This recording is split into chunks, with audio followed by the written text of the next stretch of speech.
Michael, Shawn, and the Takeover legends, where nothing's off limits. Free Agent Radio.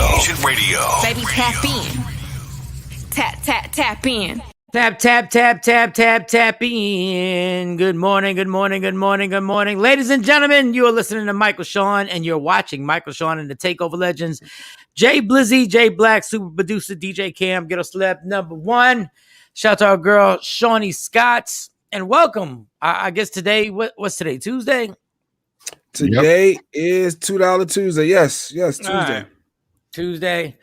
Watched my basketball last night. What's going on, Jay? You good? Good. I'm good. I'm turning my volume down. About to hop on this IG live with Mike Shawn Comedy. Let me hit my request to join. Rotator Cuff. That's your name. Your name is Ye of Little Faith and Rotator Cuff. Good morning, DJ Cam. Good morning. I just put you on. How'd I just... Oh, there you go. All right. Now I need Cam on here. I get Cam on here.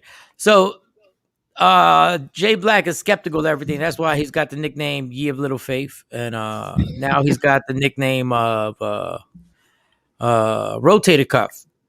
Yeah. For those who don't know, Jay Black on the screen. I'm waiting for DJ Cam to get on the screen. I'll get him on here because I need him to chime in because his mic sounds crispy Rice Krispies today. Yeah. I hit a request, Mike. Did I miss it? Hold up. Let me see if I missed it. No, it should be you did it on the Free Agent Radio. Oh, okay. My bad. But that's all good because you still gonna pop up, I think. Yeah. So, Jay, I don't know what Jay Black was thinking. Jay Black had an incident. Yeah, I don't mix both worlds, so I don't talk much about my other world. Well, that's good that you decide when we're not going to mix worlds when everybody else has to mix worlds.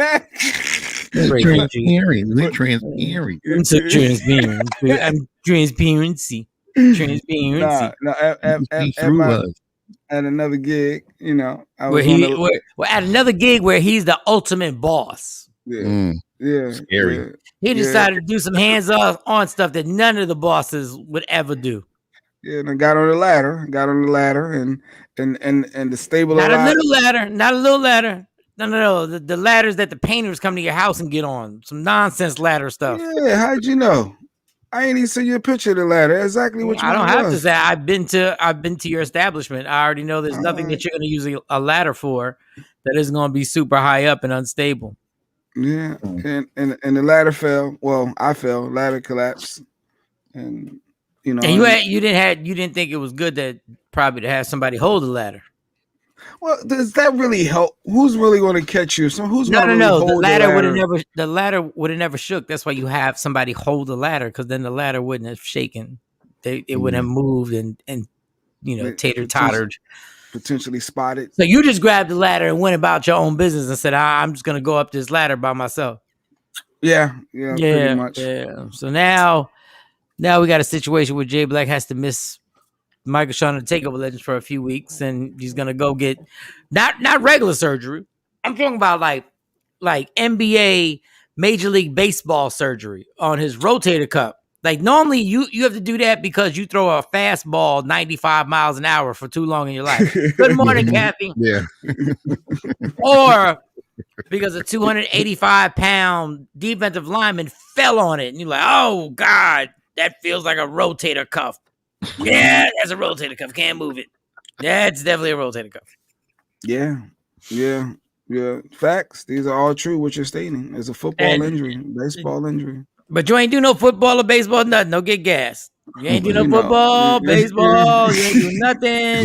Just a ladder. Just a ladder. You just climbed up a ladder. That's all you did. You climbed up a ladder. Shout out to everybody on my IG live. Spread the word. We on here every morning. Y'all gonna get used to it. And y'all gonna understand. All you got to do is download Free Agent Radio, the app. You can hear everything, or Media Room 360 on your streaming channels, and you will see us just like that. Just like that. So now you're going to have to, and we're playing, I understand you're going to have to go through some pain. I didn't know you were going through the pain that you were going through before. And Are you taking pills to defeat the pain before the surgery? Have they been giving you pills? Because No. Actually, I'm not allowed to take anything leading up to this surgery. You got to be clean and clear of all toxins, vitamins, everything. Everything got to be clear. So, but so I mean, the surgery is real. I didn't realize how real it was. So they said I'm going to be in a ton of pain, and they're going to help numb my arm for a couple days after, like, I guess after the surgery. During the surgery, they do something where your arm is left numb for like 2 extra days, just to help with that pain, because it's going to be really bad. You're gonna be in rehab with me, because after that they gonna give you all the painkillers, and you're gonna get the top scale ones. You're gonna get the ones that they sell on the streets. That's the ones I need. That's the ones I want. Yep. I want them all. I don't like pain. I'm a punk. Yep. So no pain. The Percocets never do anything to me. It's just somebody say something about the Percocet, like been there, done it. Doesn't help. But I need some real. I want it all. I need it all. So now they're gonna get you some opioids. They're gonna get you some what's the name of them damn things? The white boys was telling me in rehab. The Percocets were one of them, but it was something different. Oh man, Valiums, these. No, Valiums are just I mean, they're probably gonna give you that, but I don't know why. That's really like stress relief to bring you. You could have your whole family die at one time, and they give you a certain milligram of Valium, and you would be like, they'll give you a certain milligram of it, and you'll be like, it is what it is, y'all. It's God's plan. Like out of nowhere. It's God's plan. You go from being you're the only one in your family tree to go like, yo, it is what it is. Like, it's good. Just make sure I can take another pill in 4 hours. But we gotta watch you with those things. We're gonna have to watch you with those. I'm just giving heads up. We're gonna have to watch you. Maybe it's Zanny. No, I forget the name of it, but them painkillers are. And because then it becomes psychological. After the arm starts recovering, you start getting used to the pills, and then your mental tells you this arm is still hurting 6 months later. Like, when I go to sleep, I still feel pain, like people have with hip surgery. So we just gotta watch you. I think stick to your weed. I think that's what weed is for.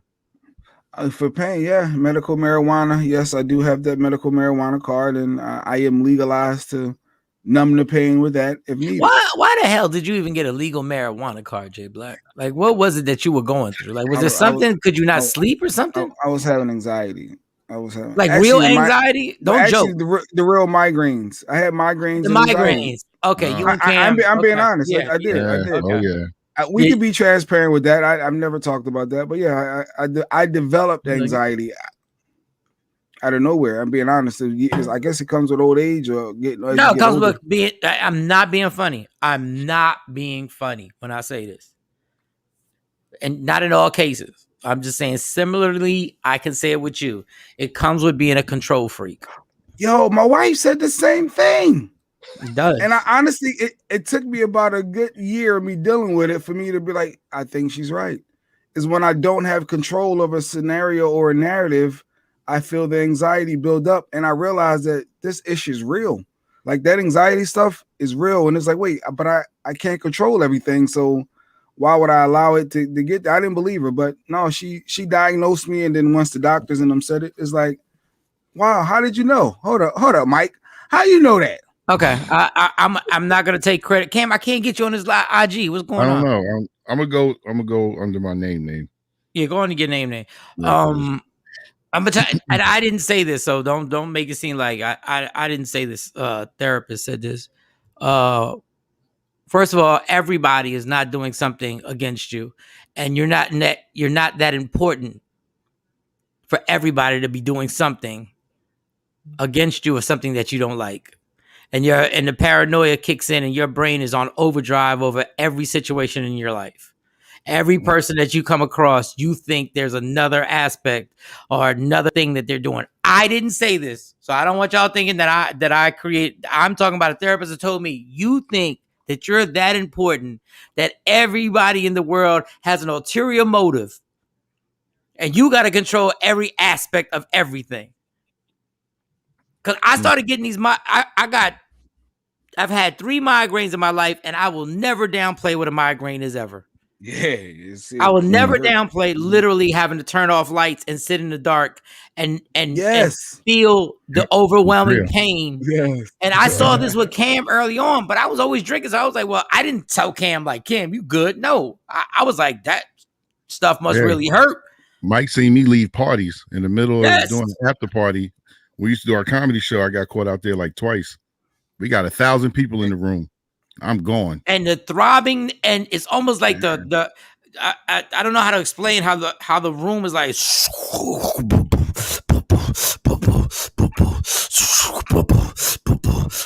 and you're like, God, I don't know what to do.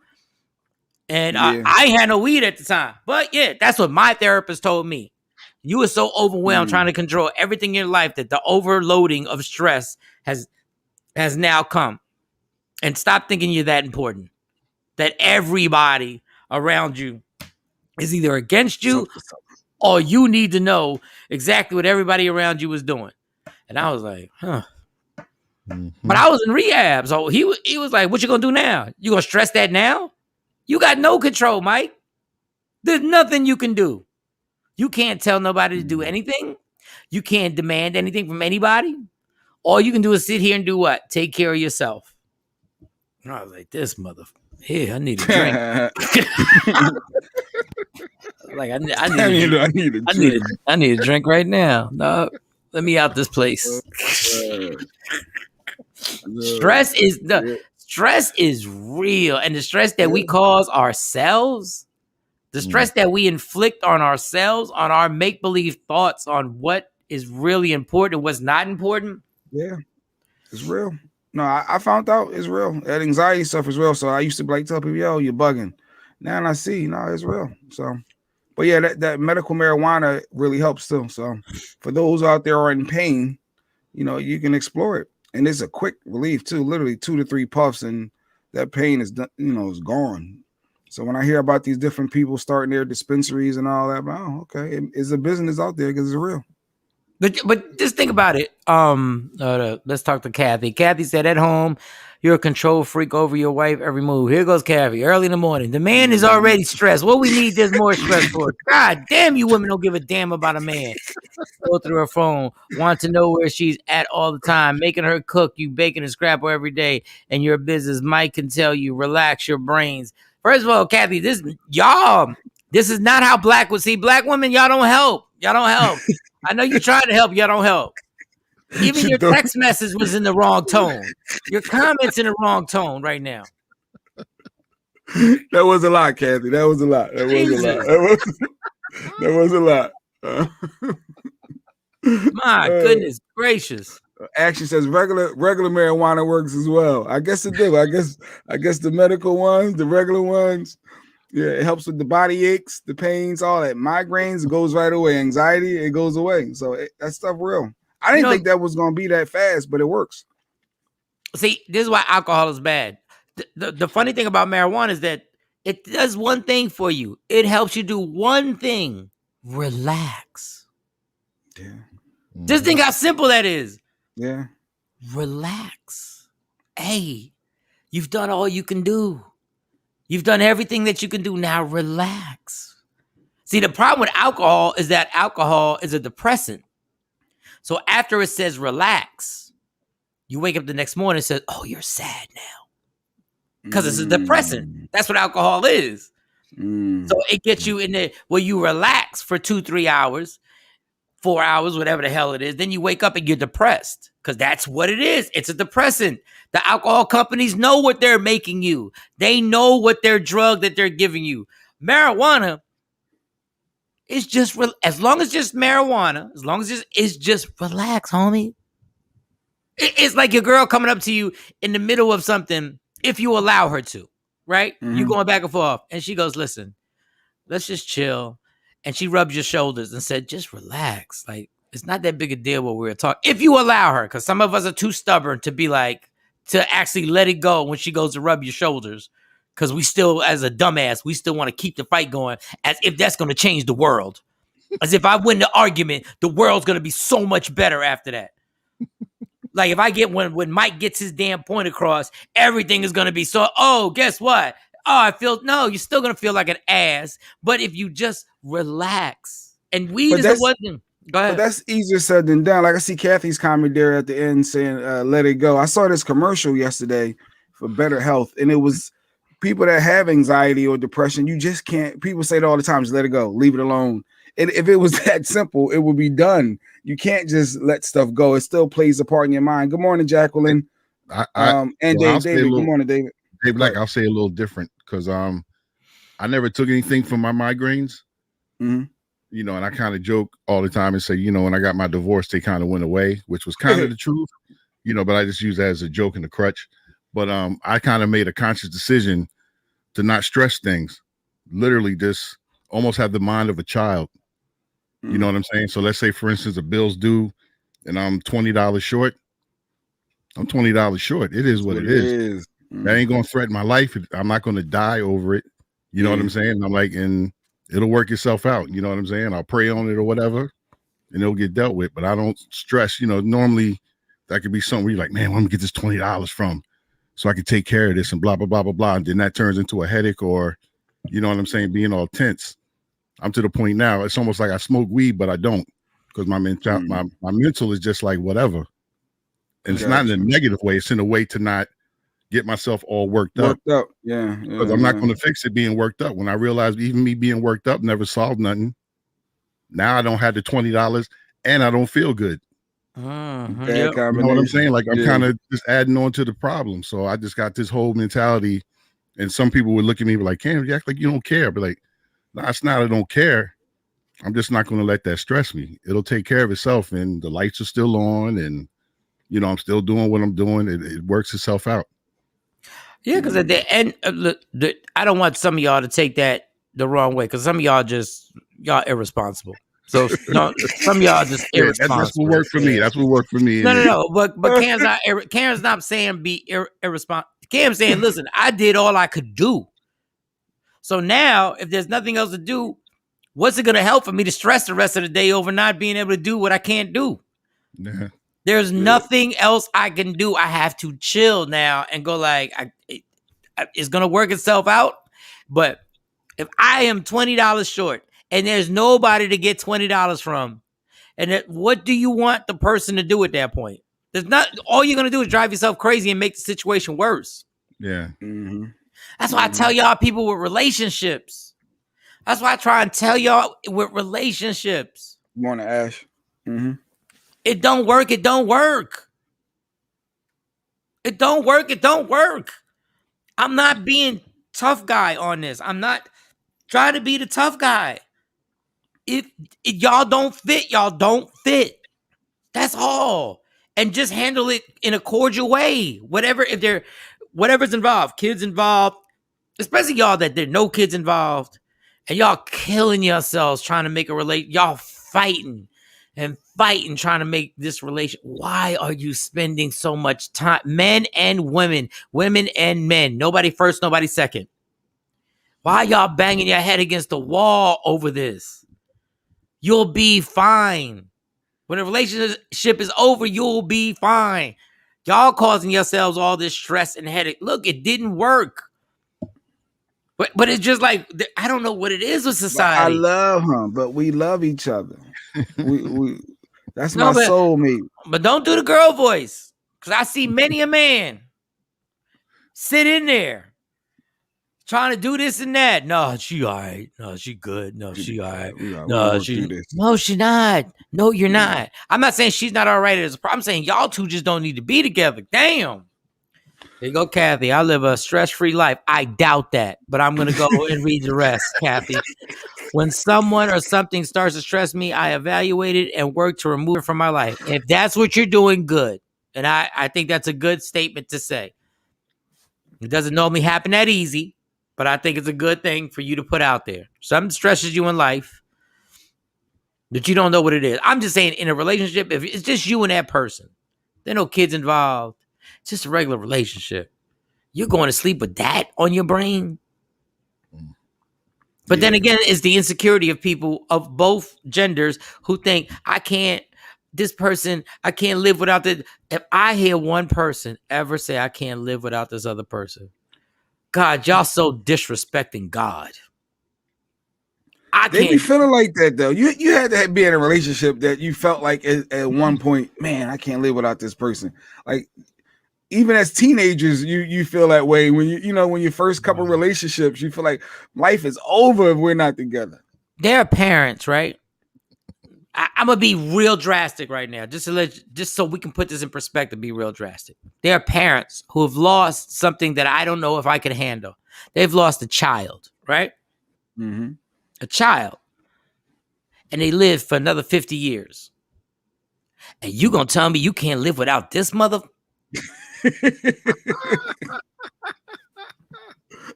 Game over. You really gonna tell me that you can't live without this B word? Point made. Are you kidding me? Like, it's this the societal love thing that is just like, when you fall in love, if it ends, you are supposed to be crushed, and then you're supposed to rebuild. We're trained to do this stuff like that. We're not trained health-wise. We're not trained in a healthy way on how it's supposed to be like, look, it didn't work. It's going to hurt a little bit. I'm going to have to adjust. But I have to be depressed, go into a dark room. I have to do this. And we're trained. We got music that just feeds off of heartbreak. It's not heartbreak. It didn't work. But people talking about, oh, I can't live without. Shut up. It's disrespectful to life. Trust me, your heart will tell you when you can't live anymore. And I'm not talking about heartbreak. Your heart will be like, boom, boom, boom, boom, and stop. Boom. Lights out. Yeah. N-word. Now you can't live without me. Like, I hate the dramatic golly. And I've been there. I think to myself, the older I get, why did you hold on to so many of the most nonsense relationships ever? And held on tight, like oh my God, look, can't, never, why? I sit there and go like, what the hell was I? What was my problem? Is that whole, especially immaturity, because the younger you are, the more you really, everything's 1,000 miles, everything's super intense. Look, I love people who are truly just laid back and just go like, yeah, okay, it didn't work. Oh my God, I admire you. I admire you so much. Them cats are just like, oh yeah, like something happens and you find out from one of your boys, and a dude, you got two dudes. One dude finds out his girl's cheating, spazzes. When I see her on site, I can't believe it. Wait till I find out who she cheated with. On site. Wait till I find out who she cheated with. Once I find out, I'm going to him. I'm going. And then you got the other dude who goes, maybe calls out her name and goes, yep, it's a wrap. Ain't ever with her no more. The dude that's spazzing is the one that still wants to be with her.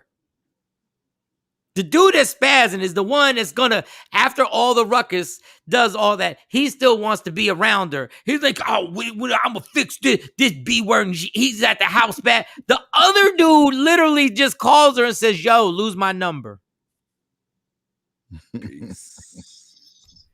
He's out. Oh, you saying the rah-rah guy deep down really want to be with her? He really just making a show. Yeah, because when he puts his whole show on and does his whole craziness, they'll be like, "Oh, he punished her. She had to say sorry." The other dude just says, "Lose my number," and moves on. And that goes for women too. I'm just using a man as an example. Some women are like, oh, that B, when I see that B, she was with my man, I'm gonna go see her. I can't believe she did that. And then there's all the ruckus and all the stuff, and she's banging on his door and she's doing all this other stuff. And the other chick says, yo, she calls him and he's like, hey, what's up, boo? He's like, yo, do me a favor, lose my number. Why? Doesn't even matter.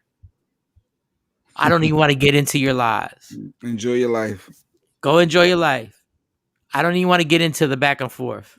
I don't even want you to tell me that you weren't there on Tuesday at 7:45 in the morning. I don't even want you to tell me that you and her didn't go to the barbecue. I don't even want to get into the whole mix of it. Just, all right, enjoy your life. So I guess shifting gears with that, or not even, but you think Brashear Gray's wife, member from Empire, you think his wife is going to take him back? She called the cops. She was angry. Is that just a front? She's probably still in love. No, for those who don't know, Brashear from Empire is sick. Oh, like He's sick? No, he's mentally unstable. If you watch, and I know it's long, but if you watch, what do they call you when they interview you when you get arrested? The interrogation. When you watch the interrogation, that poor dude is off. He's all the way off. So what happened? I think we got a clip of the interrogation, but what happened for the people that don't know? Well, she claims she escaped from him because he held her and was beating her, hit her over 100 times. Ain't nobody getting punched 100 times though. That was probably over exaggerated. And then the cops, I don't know. Man, let me take that back. His interrogation is so weird. His interrogation is so all over the place. And he says that he says this, you know who did it? A guy named Mark did it. And then they go to her, a guy named Mark. He says, oh, that must have been Mark because I went to go play football. I went to go play football with my friends. That must have been Mark. And then she says, yes, that's what he calls himself. Wow. He calls himself his alter ego. He turns into this guy named Mark. Oh, so this may be something serious. Like I'm talking about there is a mental situation going on with him that is so thrown off. Like the interrogation was wild. Look, you can't just hit on somebody and then have these crazy stories. I mean, I don't know how long it is, but if y'all want to hear, the bizarreness of it.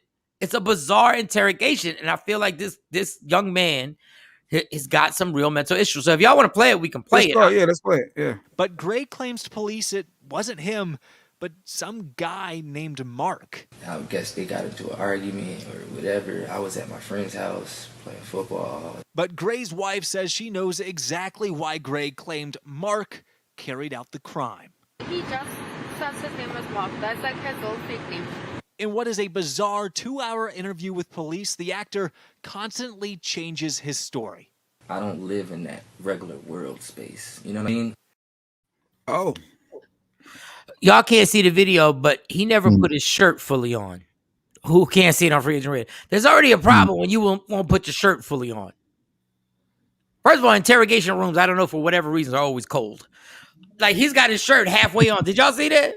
Yeah, I thought because it was cold, you put your arms inside your shirt when it's cold. I thought that was the scenario, probably how he got to that point. Possibly, I don't know.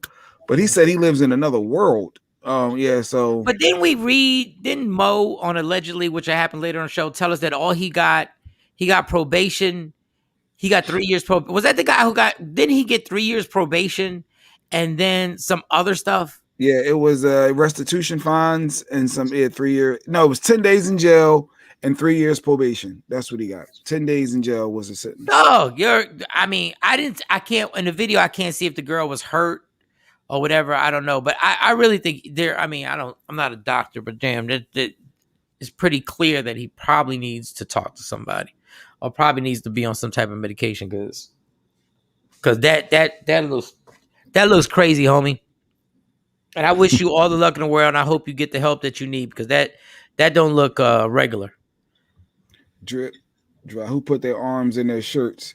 Rodney Perry said, who put their arms in their shirt? That's what people do, Rodney, when it's cold. You slide your arms in your sleeve. Yeah, he puts the arms in the shirts, but then, like, normally you pull it down so it covers your body. Like, he was damn near, like, he had a midriff going on. Like, I don't know what was going on with him. Yeah, a crop top. Crop top. I thought he was almost trying to impress the people because he was, like, in shape a little bit. Like, I don't know what's going on here. Oh God! I don't know what's going on. No, this guy clearly must do drugs and doesn't look good. Doesn't look good on him. Drip, drop. No, Jay Black sent this song right from Empire. Drop. Let me tell you something. Empire was hot for like a season. Empire then turned into like two and a half. Empire turned into the cheesiest. He sent me this song. It was drip. God, I wish. Oh my God! And Jay was like, and Jay literally said, "Oh, he had a hit on his hand." Do you know how corny this song is? No, he did, Jay. You remember Drip Drop? I remember that song, but then he got so animated when he was performing it. Drip Drop. What? was corny. And I was. I'm not gonna lie. I'm not gonna sit up here and say I did not watch Empire. I did. I was watching it, and then it was like, good morning, Stacey. And See, David Whitney, Drip Drop was the bomb. Get the hell out of here, David. David, block yourself, David. Block yourself. That's a new thing now. Block yourself. It was horrible. And Empire slowly would slide in some cheesy stuff, but I was watching it. I was like, all right, this is way before Power. Yeah. It would slide in cheesiness. And I'm like, what the hell? There's some cornball. Then I forgot the director. Who's the director? The dude, the black dude. Empire's director. He's the director of a whole bunch of stuff. 50 ran up on him. Then what is this? Gay money. Yeah. I can't think of his Block name. yourself, Dave. Block yourself. See, Rodney Perry fell for it too. He brought it on iTunes back then. Rodney Perry, I will beat the Rodney Perry. I will beat the out of you. Don't you dare tell me you bought no damn Drip Drop. Drip Drop. Rodney Perry had it on the Spotify list. I will. Rodney, don't you play with me? Working out to that. Yeah, working out. One more rip. Yeah, Lee Daniels. Lee Daniels. Good looking, Queen One. Thanks, Queen Born. Yes, thank you, Queen Born 9, because Lee Daniels got some cheesiness in him. With Drip Drop, you could tell. Shut up, Jay. Don't even go. Don't even. Well, I didn't say anything. You said he got some cheesiness in him. I said, well, okay. I mean like that. I know. Lee Daniels like Drip. Shut your ass up, Lee Daniels. For 50 knock you up. For Dame Dash. Dame Dash rolled up on him. That was Dame Dash said, I want my money back. Owed some money. Yeah, owed him some money. I want my money back. You think I forgot? Do I look like an N-word that would forget? Did I look like that? Drip. Drip. They was really recording those songs in real life. Oh, so they were selling the songs on iTunes. Rodney bought it. After it was genius. After the show, they're like, if you like these songs that you saw on this episode of Empire, go to I'm like, if you don't shut your ass up. I hate to admit, I think we played it on Free Agent for like 2 or 3 days. I can't even front. Look, Cam fell for it too. No. The only person that had a song, that I kind of like was the kid who supposedly got robbed at the subway and they put a noose around his neck and they never proved he was lying. His brother? You talking about Jesse Smollett? Oh, the middle one. Jamal Lyons. I don't know that mother name. You act like I'm a linger and know that mother name. Jamal Lyons. That's Jesse Smollett. Yeah, I don't remember the song, but he had one catchy song that I was like, and then I was like, whoa, slow down. This is cheesy. It was something like, what'd he say when his father didn't want anybody to know he was gay and he couldn't take it no more? And he just came out. He was just like, it was at the club. I'm gay. I'm gay. I'm gay. Not that I'm bad. I'm gay. I'm gay. I'm gay. You should know it. Don't you know? So, come on me. What? Oh, no, stop. Wait, Roddy, what the hop on? Let me get you the link. Hold on, Roddy. Out of here, out of his damn mind. And then while we watching Empire, when I was at my old morning show, when I was watching Empire, that's when Dee Dee put me up on Power. And she was like, yo, y'all need to stop watching Empire. Y'all need to watch Power. Chappelle, the French guy. That's funny, Paul. Action. And then I started watching Power. And the first episode I watched of Power, I never watched Empire again. I couldn't even go back. I couldn't go back. Immediately. Game changer. Team Power. Game changer. Once I watched the first episode of Power, and I was like, yo, and Ghost and all them, and I was like, oh wow. I said, this is dope. I said, then I remember, okay, I did go back and watch Empire for a second, and this is when Empire lost me. And I've said this before in the show, but I'm gonna say it again. When what's his name went to jail, the head dude, Lucius Lyon went to jail. And he formulated a band in jail, and they recorded a song in jail. That's why I said I went right back to Power. I said, yo, 50, just shoot somebody, yo. Yo, Ghost, just shoot somebody, yo. Then he recorded a song in jail. Once they recorded a song in jail, I went straight to Power, and I wanted the most grimiest thing ever. I was like, yo, just sell crack. Just sell now. Let me see the crack. What was the last? Go back to the last comment, Mike. You are undercover. No, Dave. No. Real talk. I went back to listen. Ghost couldn't kill enough people for me. I was like, Ghost, get it popping, like dirty them fancy ass suits. Who was his partner? Who was the white boy who everybody was like all in? Tommy was dangerous to you. You heard him. You heard him in a real interview in real life. You're like, yo, that's Tommy. He's really acting. He's really just acting. I was like, you're an amazing actor, Tommy. I don't think I would have allowed, if I was the Power producers, I don't think I would have allowed you to do an interview because it kind of took away from how scared he made everybody in the show. Because I was like, he ain't like that in real life. You know how we are. You know, of course he's not. He's an actor, stupid. He's an actor. Like Tommy ain't like that in real life. You really got the mask on. We'll take that mask off. If you don't take that, I can't stand the dudes who put their mask on in the car. He know it too. Oh, you irritate me. Right. Oh, you irritate me like Lion, like Empire making music in the jail. I drive like this.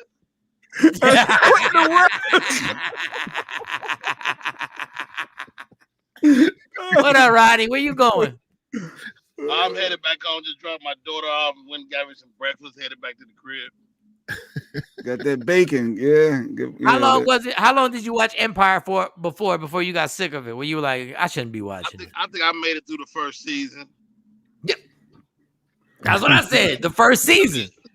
I made it through the first season. But you got way further than I did. 2.5. What, you ain't see the jail? You ain't see where they made the song in jail? And they had yo, Rodney, on Everything I Love, they actually recorded. It wasn't like they just did a song and they put a band together. They had a recording studio, and these guys was literally Barry Gordy in the effing jail. Yeah, the guard. Lucius was rich. Yeah, he had the guards on payroll. The guards, They tried to make you think he was in Rikers, and they was like, Mic check. It was like, Mic check. Yo, 1 2 1 2. I think he was in Rikers. You what? I think he was in Rikers. He never left the city. He never left the city. He was in. Oh my God, I couldn't tell you. So if you had to pick between this wild card, you don't know nobody's name. Nobody. I don't know nobody's name. Nobody's name. Hey, what's the light skinned dude there with it's like y'all playing a game of charades. Yo, Ronnie, if you do a show with me, you have to understand when I sing a song, you got to know the lyrics. I know the harmony. Like what I know, I'm like,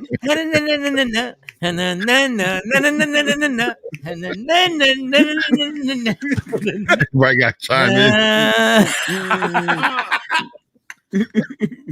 Hey, yo, DJ Cam, I didn't want to say the last time I was on. What? You took a full nap. I might have. It can happen. What? Took a nap. You took a. But you sure we couldn't have talked about that on the side? We couldn't talk about that off air though. We couldn't have. No, I couldn't hold it no more. I couldn't hold it. I let it go a whole week.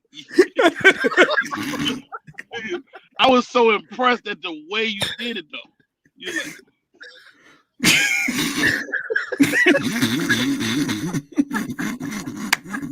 Rodney.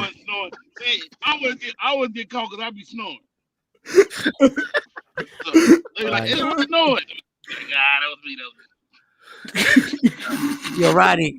Thanks for sharing that. Oh, no, Rodney, when he takes the nap, you did the look. The look is the most hilarious thing because it's always like he's looking out for dreams. He go like this. Yeah, he go like this. Anybody? You know, dreams happening. All right, I'm good. You deserve that nap, Cam. You hear me? Maybe I'm in my dream. I'm actually about to cross the street. I'm just glad you ain't had your finger in the water.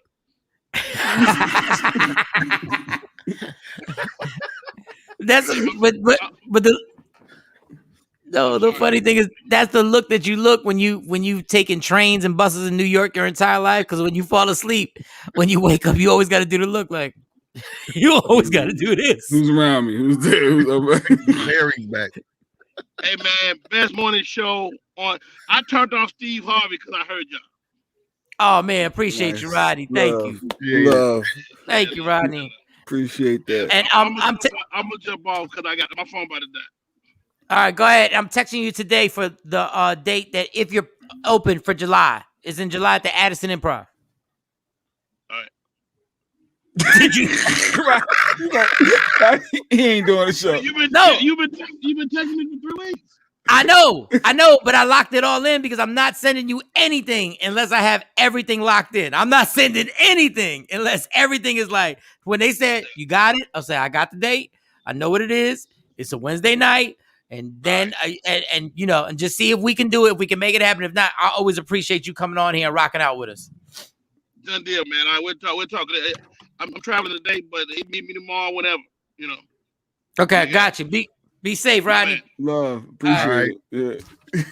That's our dude, Rodney Perry. Just exposed DJ Cam. Damn, DJ Cam, he got you. Damn, Rodney. Damn, Rodney. We'll talk about that another time, man. Damn. Well, we know what promo is coming up next. Yeah. What the hell happened? What? Bring that back to the top. That was catchy. That was it. Listen, Mike, listen closely. I think I got a problem. I'm back. All right, I'm back. All right. I thought I had a problem. You gotta listen to that hit. Play that hit again. Play it again. Brashear Gray. Turn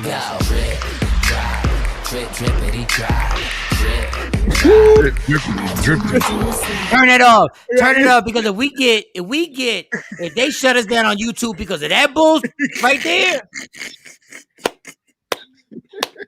if they turn us down for drip drop. That was a song, right, David? We were all singing it, Mike. No fret. First of all, who was all? Was it nobody in America that never got played in the club, homie? Cam said he even played it on Free Agent Radio. It was there. It was a moment in time. Empire was the ish. It was a moment. I'm not saying Empire was the ish. I'm not saying Empire was not the ish. I'm saying that song was never popping. Drip, drop, drip, drip, drip, drop. It was catchy. I know what Jay said because I got caught in that for about a week. It was a little moment. It was a moment. Let's listen, everybody. I gotta say it. Cam and Jay Black, you stupid dummies. You stupid dummies. Yeah, you're right. You stupid dummies. Clearly. For about a week. For a week, y'all was stupid dummies.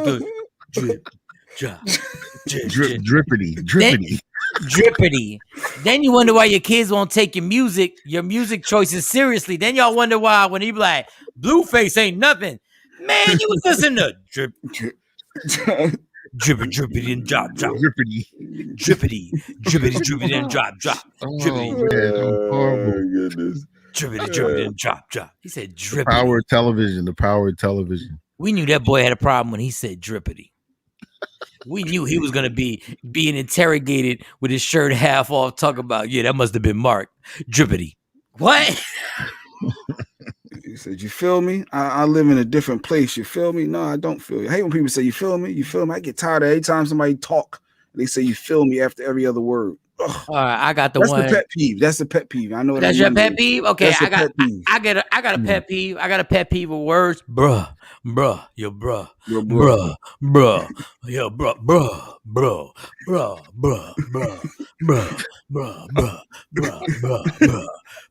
I'm saying, bruh, shut up, bruh, you feel me? Bro, you feel me? Yeah. Bro, you feel me? Yeah, bro. The overslanger, bro, you feel me? Bro, you feel me? The overslanger, bro, you feel me? No cap. Bro, you feel me? Dog, you're 45. Why are you saying no cap? No cap, bro. You feel me, bro? You feel me, bro? Shut your ass up. Was the best. Missy produced them. Yeah, Queen Born. Yeah, Queen Born. I say 2.5. 2.5. I give it 2.5 seasons, but that first season. Bro, stop. Bro, stop. Bro. start with the John. Yeah, Stacy. John. Yeah, that John is popping. But John is that's lingo. That's lingo. John. Yeah, They I don't mean, say John like that. Yeah, I mean. yeah, I mean. Yeah. Dallas be like, already. No matter what you say, they be like, already. They be like, we late for the party. Already. Yo, she got a fat ass. Already. It don't matter what it is. Like, dog. Already. That's it. It's universal for everything. It covers I be everything. feeling like a white person. Just use regular words. Already. Don't use a regular word. Not you already know. It's already. You know. I'm talking about, yo, you ready for the party? Yes. Already. Already. That's my John. I didn't even understand John. I still don't understand. It's a damn Philly word. I still don't get John. I still don't get the John. I don't get the they stay, y'all I mean. Philly stay, y'all I mean. They stay, y'all I mean. Program director. You say what? I said super stay mad at a program director. Yeah, he always. My pet peeve is when you play a record on air and the PD flags you. Then 2 months later, they put in rotation. Of course. They get their check in. They got to get their money first. They got to get. Yeah, they can't. A DJ can't get credit for breaking a great song. Already. Bruh, that song doesn't relate to the audience, bruh. That song's not familiar. You feel me? Yo, no cap, but nobody recognizes the song. You got to sandwich that in between 2 hits. Make sure you sandwich it in between 2 hits. Stupid lingos. Oh God. Dead ass. And don't get it. Don't just because I'm from New York, don't mean New York ain't irritating. Y'all will talk a whole sentence and will not say a regular word. It be like, my dude, dead ass, son. On God.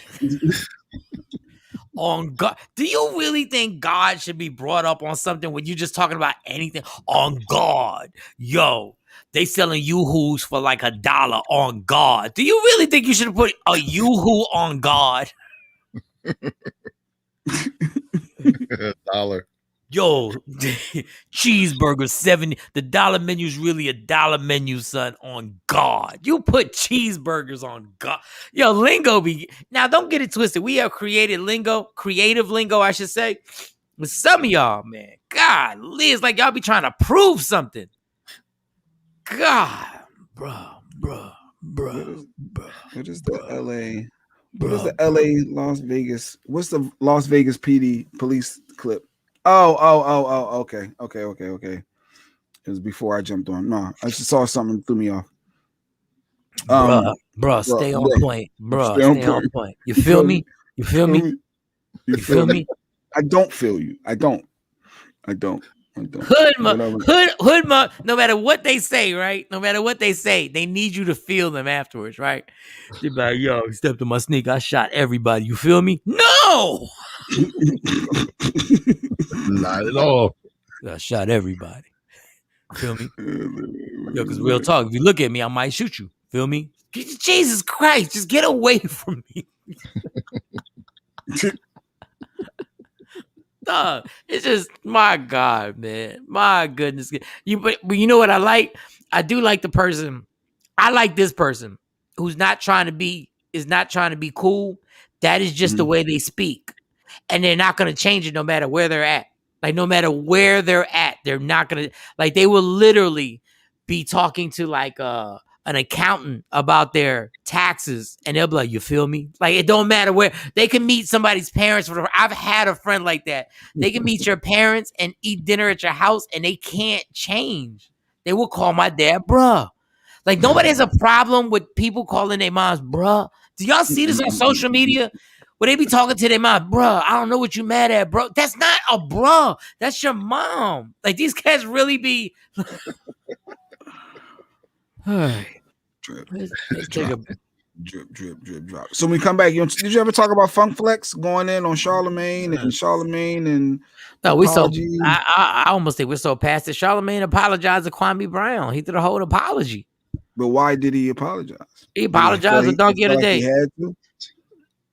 I don't know. Like he's got a lot of people in Wrong. Carolina who called him and was like, he claims. I don't know. I don't know who's Stand telling him. down. You got the Oh, put stand that down comment clause. with DJ Super because DJ Super is on a rant today. DJ Super, or when a PD wants you to do the remote appearance, but they not gonna give you the remote fee. Shake my head. I hate whack PD. I don't do remotes. That Doesn't come with a fee.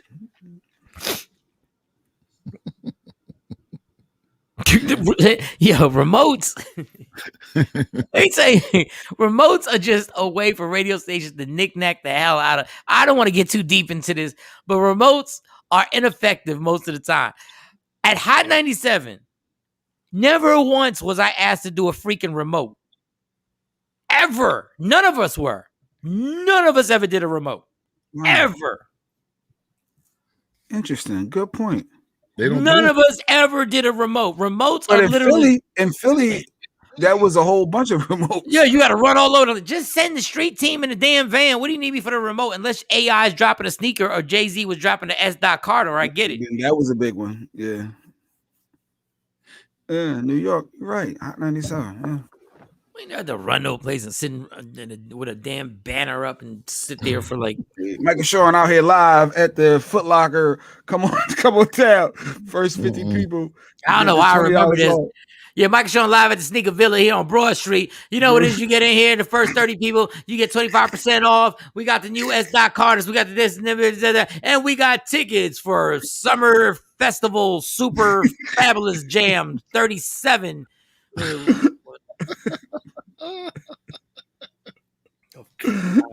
don't know why that just irritated my soul just now. Bro, you feel me? We at the T-Mobile. You come in here now, you can sign 12 family members up for 7 cents right now. You get on here, it's unlimited. You can call Saturn. Everything's unlimited. Text messages unlimited. I'll be here till 4:00. No, I'm not. I'm recording and I'm out of there at 3:15. I'm recording and I'm out of there. Record these. I'm recording these. Let's record these. And the board op will screw it up and then you get caught. Yeah. And you're like, what? Why would you play it then? People are like, what are they talking about? It's on the radio and stuff. Yeah, so the DJ, I guess we can come back to. I just don't know. Like Funk Master Flex sat over there. I think the older I get, the more childish I think this is really. Yeah, and Action said 4 people show up to remotes. Well, let me pause. Like I had more than 4 people. Yeah. I'm playing. All right, so you take a little break. Go ahead. What you about to say? Sam, we live at Sam's Crab Legs. He's only got 3 more crabs left, and they only got 1 leg apiece. Make sure you get down here, y'all. First person down here gets one of the crabs with 1 leg. Come on down, y'all. I'll be here till 4:00. Also got tickets to this comedy show. I got jumping off. I ain't got no tickets. I'm not giving y'all tickets. We're at Sam's Crab Legs. Y'all ain't coming to my comedy show. Y'all coming to get a crab with 1 goddamn leg. No, Sam's Crab Legs. Like, what? Oh, God. Yo, that's how me and Mike started on the radio. Doing remote. Smoking Tony. We used to go out in the streets in the morning. Oh, God. Me, you, and Greg Nitty. That's how we gave him his name. He was little Greg. We gave him the name Greg Nitty. We would tease him in the morning. I have to talk to strangers with a cell phone. What you doing? You over here? You going to work? Where? What would you do? Yeah. We got a question for you. Yes. What do you say? What do you say to that? In the morning. Street hits. A street hit. What would you do if you found out your wife got pregnant by a crab with only 1 leg? What would you do? Would you stay with her? Jesus, my God. You got to be in your 20s. You got to be in your 20s to do that, dog. You got to. I remember as a street hit, I dressed up as Mr. Peanut. And I was in a Mr. Peanut costume. And we was giving out peanuts at 30th Street train station, and somebody snatched the peanuts out my hand. I felt so violated. But those how you just gonna rob Mr. Peanut like that? You just gonna snatch it. I ain't giving. They said to snatch your soul for putting that costume on. Yeah, I did. DJ Super says, I ain't gonna lie, we did a live broadcast at DTLR. Oh yeah, that used to be the Villa in Atlanta and packed the store out. Then the bitch PD fired us. I just wasted a curse on you, Super. Super got PD issues. He gotta go to PD therapy. He legit. He need that medical marijuana we was talking about earlier. Super got He's issues with official now. He finally got fired. He's not how to handle it. Yeah, David. That Mr. Peanut was real, David. Yeah, you was hanging out with Bobby Holiday too much. God love for Bobby. I'm not putting the Mr. Peanut outfit on. Like, I'm good. It was with the air inside, so you really didn't see me.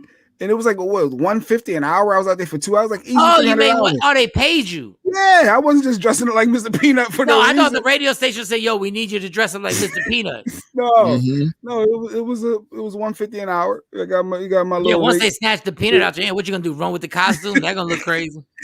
No, I did the whole. He need to get locked up. I was trying to put my hands behind my back. I was trying to report him. But no, that was fun. That remote was fun. That was a fun one. I mean, I ain't say I've had some fun remotes. I had some legendary remotes that were dope.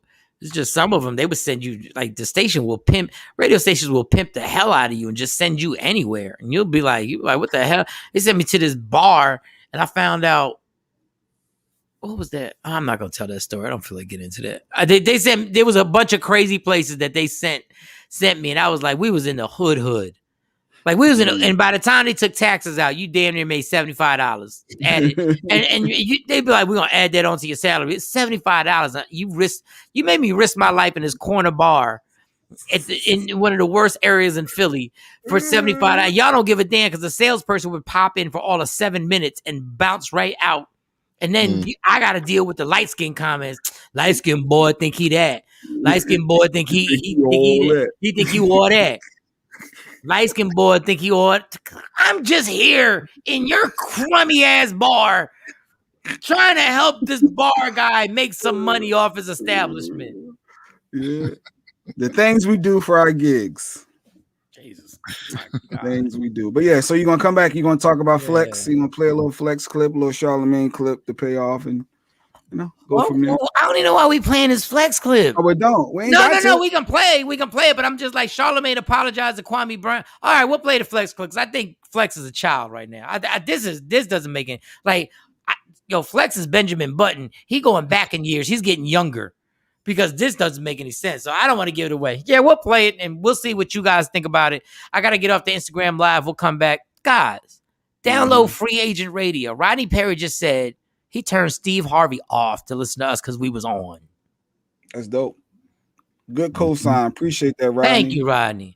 Put Dave Burns. Dave Burns is on fire with the comments too. Can you put that comment? Cool. I'm glad they better paid you for that because being a costume like that, or Chester the cheetah is hot in those costumes. So I agree. Y'all make me sound like I can't read. Y'all can't text. Jesus Christ! Like, y'all ain't got no spell check.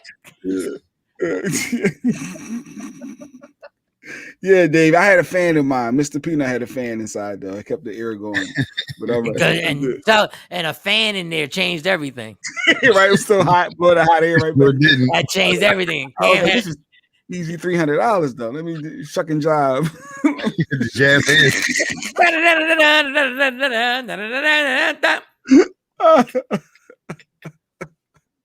let me write something down with somebody. I had somebody. Oh wow! Why does that keep happening? Let's just go to break then. No. This computer, there you go, mother. I already wasted a curse on Super reading his. I got to proofread DJ Super when he puts a comment up. Wasted a crispy B word. Now you forgot what you was about to write down. Oh yeah, I was about to write down when somebody thought I was going to perform for them. They introduced me to some people and they thought I was going to perform, and I was like, "B, you out your mind." They thought the comedian was going to come and entertain the family. You out your goddamn. They're like, he's so quiet. Yeah, cut me a check. It's just damn. What? Called me. I can do some jokes. They could have called me. Go, you do it for free then. Go ahead. Oh, here comes the comedian. He's so funny. No, I'm not. You're right. You're really reserved. Yeah, I am. When I'm not getting paid to perform for y'all bougie bastards. All y'all bougie bastards. All right, let's take a break and we'll come back. It's Michael Shawn and the Takeover Legends. We're gonna play the audio of Funkmaster Flex. saying some disrespectful, allegedly stories about Charlemagne, and we'll see where that goes with everything else. And there was something else. Oh, you weren't here to talk about T.I.'s son. You weren't here, Jay Black, because you had to go get. All right, work done. But yeah. Did we ever play the video? I heard you saying something about the video as I was transitioning. I don't think we have the video. Yeah, we got it. We had it. Don't ever say as I was transitioning. It sounds like you were dead and you were going to heaven. Yeah. He says as I was transitioning. What type of pat? You don't say that. As I was transitioning to the next life, and then I heard your voice, and I decided to come back. Mary, good morning. Yeah. Transition back. All right, we'll take a 4 or 5 minute break. I'm gonna do an inhale, and we'll come back. It's Michael Shawn and the Takeover Legends, y'all. What up, y'all? It's Michael Shawn from Michael Shawn and the Takeover Legends. And just in case you missed the show, check this out. Now, if you want to interrupt, just tap the mic and be like, "Yo, I gotta say something about that." Like, just tap it. Just be like, "Look, Mike, slow down." Okay. Yeah. And just be like, slow down. Spank from the Plastic Cup Boys has to say something. And I'm like, okay. All right. So I'm at the gym. I'm working out, doing whatever I'm doing. I get on. Mike, this is Spank from the Plastic Cup Boys. You was really working out, or like? Let's be honest. Was you really work? I'm sorry. Finish your story. I'm sorry. Finish your story. I'm sorry. Right from the rip. Right. Wait, were you really working out? Or was I only know if I believe that. I just want the whole story to be true now. Because comedians, we tell real life stories, but we exaggerate to make it funnier. So I just want to make sure. Were you walking by the gym? Were you walking by? Were you working? What about working out? So I said, I'm not listening to music. I'm going to scroll on Instagram for the last 20 minutes because I have a certain time, last 20 minutes. So I scroll, I go to Will Smith's page. Do you follow Will Smith's bank? Yes. Okay. He's an entertaining page. Like that's an entertaining page. Mm-hmm. And it's something you inspire to. So Will Smith puts up this thing where he's jogging, but it's like overcast and it's dark and it's kind of rainy, right? Mm-hmm. And then he says, if you can, somebody caption this motivational situation. Somebody caption it. Like normally I don't do nothing like that, but I'm bored and I'm like, let me caption it. Mm-hmm. So I caption it and I put something on there. I said, sometimes the most important journeys you have to travel will be by yourself. Mm. Mm. All right, Spank, wait a second. Because I know you know Will, but wait a second, Will. Spank, I went back in Instagram like 10 minutes later and he liked my comment. Oh, wow. Spank, don't you degrade me, Spank. Don't you dare. Will Smith liked your comment. Spank, don't you do that. Don't you do that. Don't you do that, you bougie bastard. Don't you do that right now, Spank. I got to ask one question. All right, back to Spank. Spank, don't do that. I got to ask one question. What's the question, Spank? Did you repost that he liked your comment on your personal page? Like, yeah, Will Smith. I'm going to repost it today. It just happened. Why? I'm not supposed to repost it? No, Mike, you're somebody, so you don't have to do that. You're somebody. You don't have to do that. Are you serious, man? Yes, you're established. You don't have to do it. But Michael Shawn and the Takeover Legends, your escape from reality, right here on Free Agent Radio. Hey guys, it's Sexy Mo of Michael Shawn and the Takeover Legends. May is National Menstrual Month, and millions of women and girls are kept from reaching their fullest potential due to poor menstrual hygiene and lack of education. Protect the most precious jewel in the world to you. Visit getpadstoday.com to experience Rain Premium Sanitary Napkins. Rain pads are infused with the Nobel Prize-winning material graphene. Graphene strip provides various health benefits that potentially help relieve painful abdominal cramps, balance the body's pH, and graphene moves heat away from your core and help keeps you dry. Get yours today at getpadstoday.com and begin experiencing a less painful and drier cycle. Finally, your feminine flow has met its match with Rain Sanitary Napkins. Protect your most precious jewel today and visit getpadstoday.com. We the worst records, baby. We about to create a perfectly horrible song. Y'all know I've been in the gym, and now all I wear is tight shirts, Tight shirts. Tight shirts. Tight shirts. Tight shirts. Yes, I do. Michael Shawn wears tight shirts. Every day. I wear tight shirts because I'm working out some. And if I wear the right size, you won't see none of my little cuts in my arms or whatever. Short sleeve tight shirts in any type of weather. People talking trans when they see me in the street. Your shirt's so tight, we can see your heartbeat. Man, clown me if you want, I'm sticking to my guns. And when the summer comes, it's gonna be fun. You can crack jokes and treat me like a jerk, but one day you'll see my six-pack right through my shirt. And even if I wanted to, I just can't stop. I just might rock an Ezekiel crop top. Whoa. Did I take it too far? What? Yes. Whatever.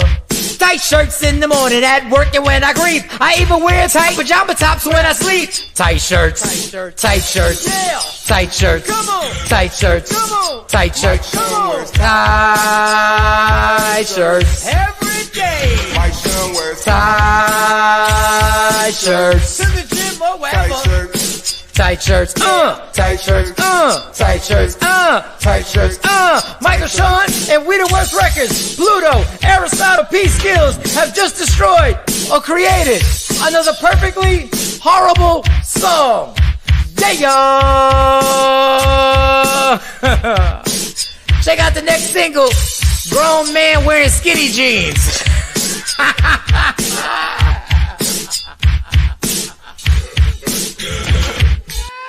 That's it, bro. Mix it up, bro. Don't never stop if you wanna be on top. Yeah. Tap in.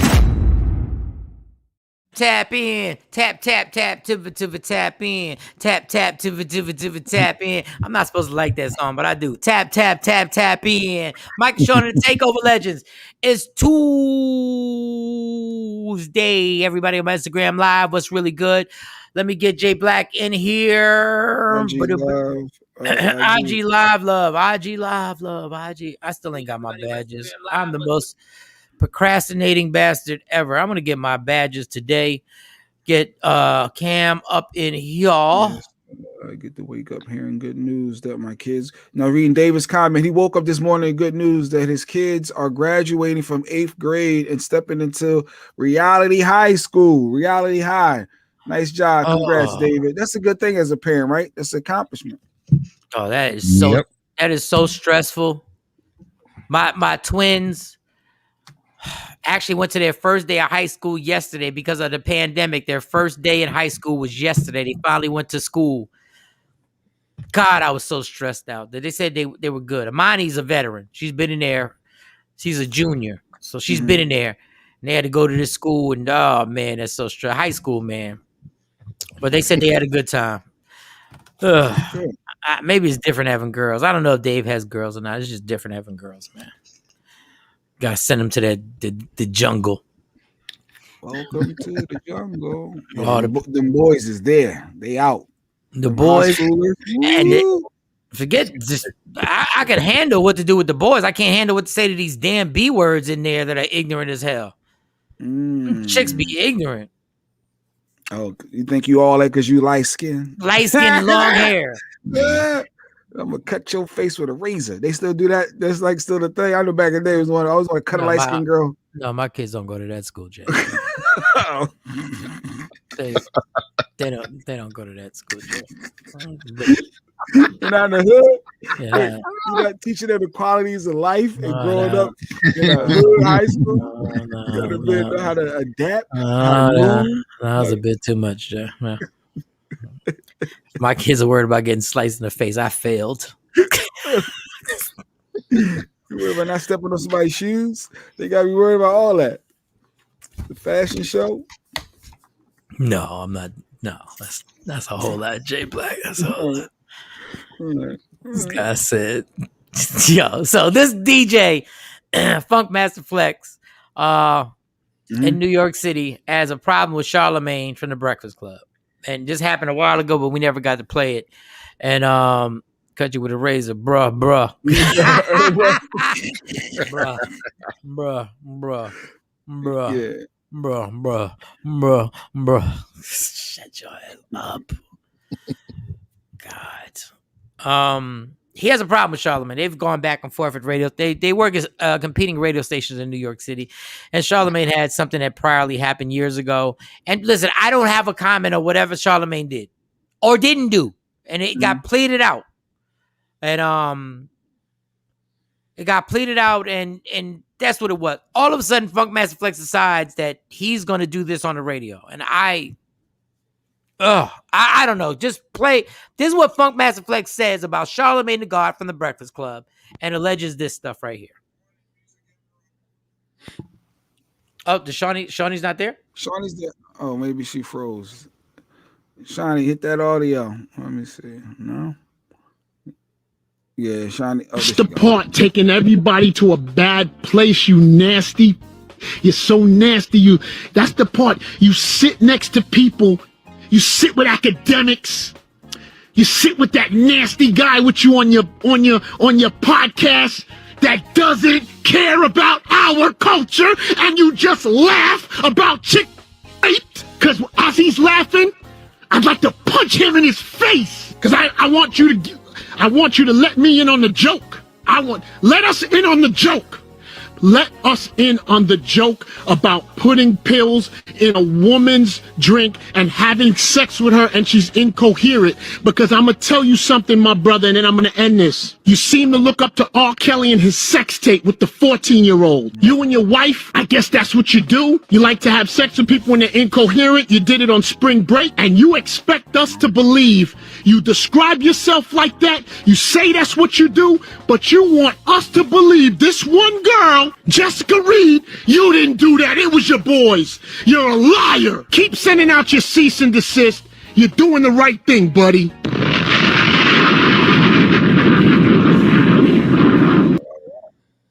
Well, all right. Well, all right. A little animated, but okay. I don't know. I've been through much. I've been through too much. I'm just too grown for this. Like if that, like it's real WWE-ish. Come on, brother. Like it's a lot. Like if you're exposing somebody for doing something that you think is vulgar and that the person deserves to be in jail and stuff like that. I mean, you're saying it as if you're in a rap battle. Like, I don't get it. If you're passionate about that and you really have an organization, you're like, listen, man, you feel me? Yeah. This stupid action. I don't know. I mean, if you're gonna go at allegedly on something like that, and do that, there are a lot of artists you can go at, right? There are a lot of artists that you could go at that have done some real crazy stuff. Give me one. Jerry Seinfeld, comedian Jerry Seinfeld, was dating a teenager openly in New York City. Openly. It was in the New York Post, New York Daily News. You can go at a lot of artists, but you go at your competition, which to me just shows that it's not about the young lady. It's about you trying to destroy your competition. So I have a fundamental problem with that, because in a subject like that, you're not supposed to use that to get ratings or to take ratings from somebody else. That's the propaganda part that I have with that. Like, you're using this for your benefit. You're not using this to help that family, and you're not using this to help that young lady who you say this happened to. You're using it to get the upper hand on your competition, and on a level that's pretty foul too. He's gonna say, I'm bringing awareness. I'm just calling this joker out. Yeah, but brother. Yeah, brother, but you have awareness of big time artists who have done big time stuff that you know about, but that won't benefit you.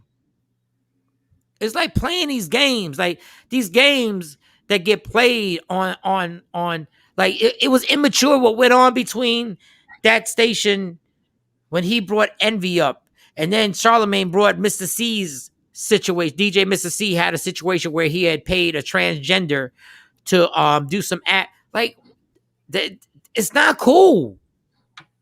Like it's not.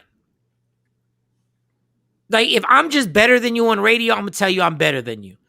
I get it. I get the competition. It's like the line is like totally like you're not doing this to help that family. If you were doing it to help the family, then you'd be like, look, what do y'all need? Do y'all need money for a lawyer?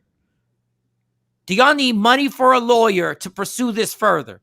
But it can't because the whole situation, they already pleaded out.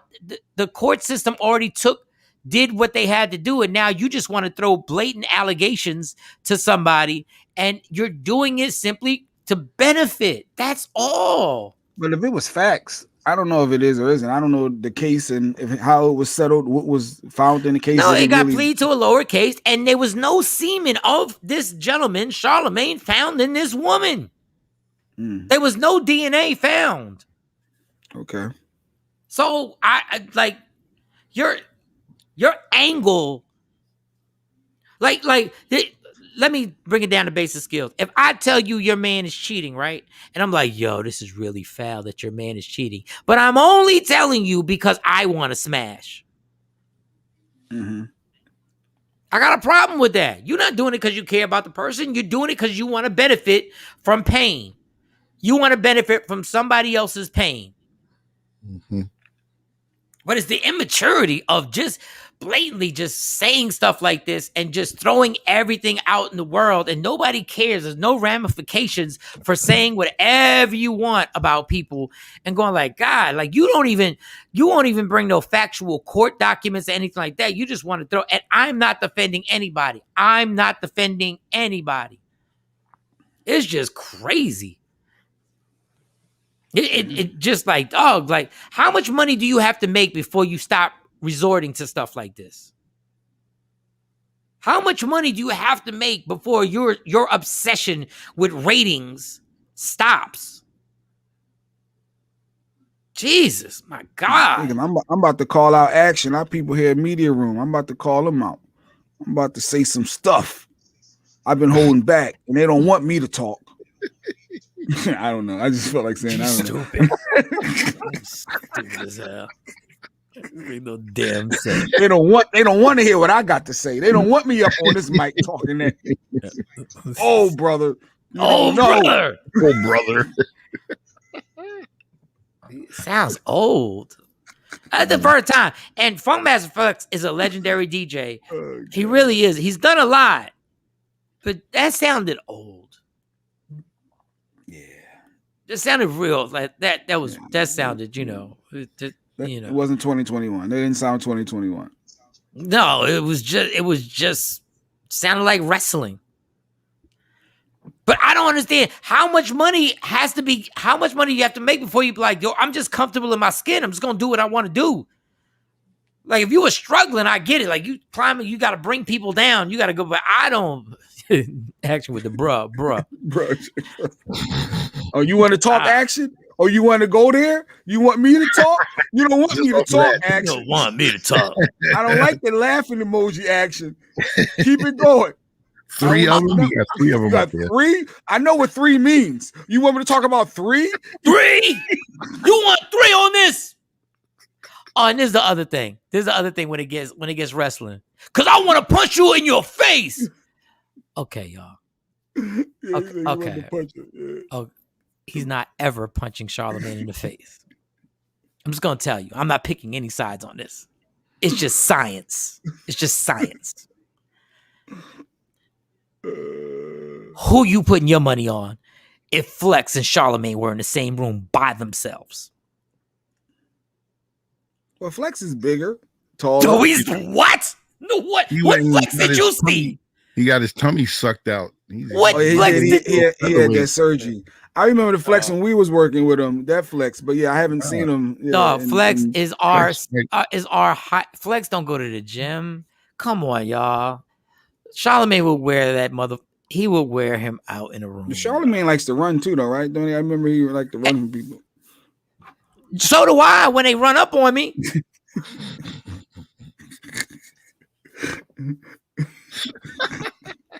The hell you talking about? When Little Kim's people run up on you and you by yourself in the morning time, what you doing?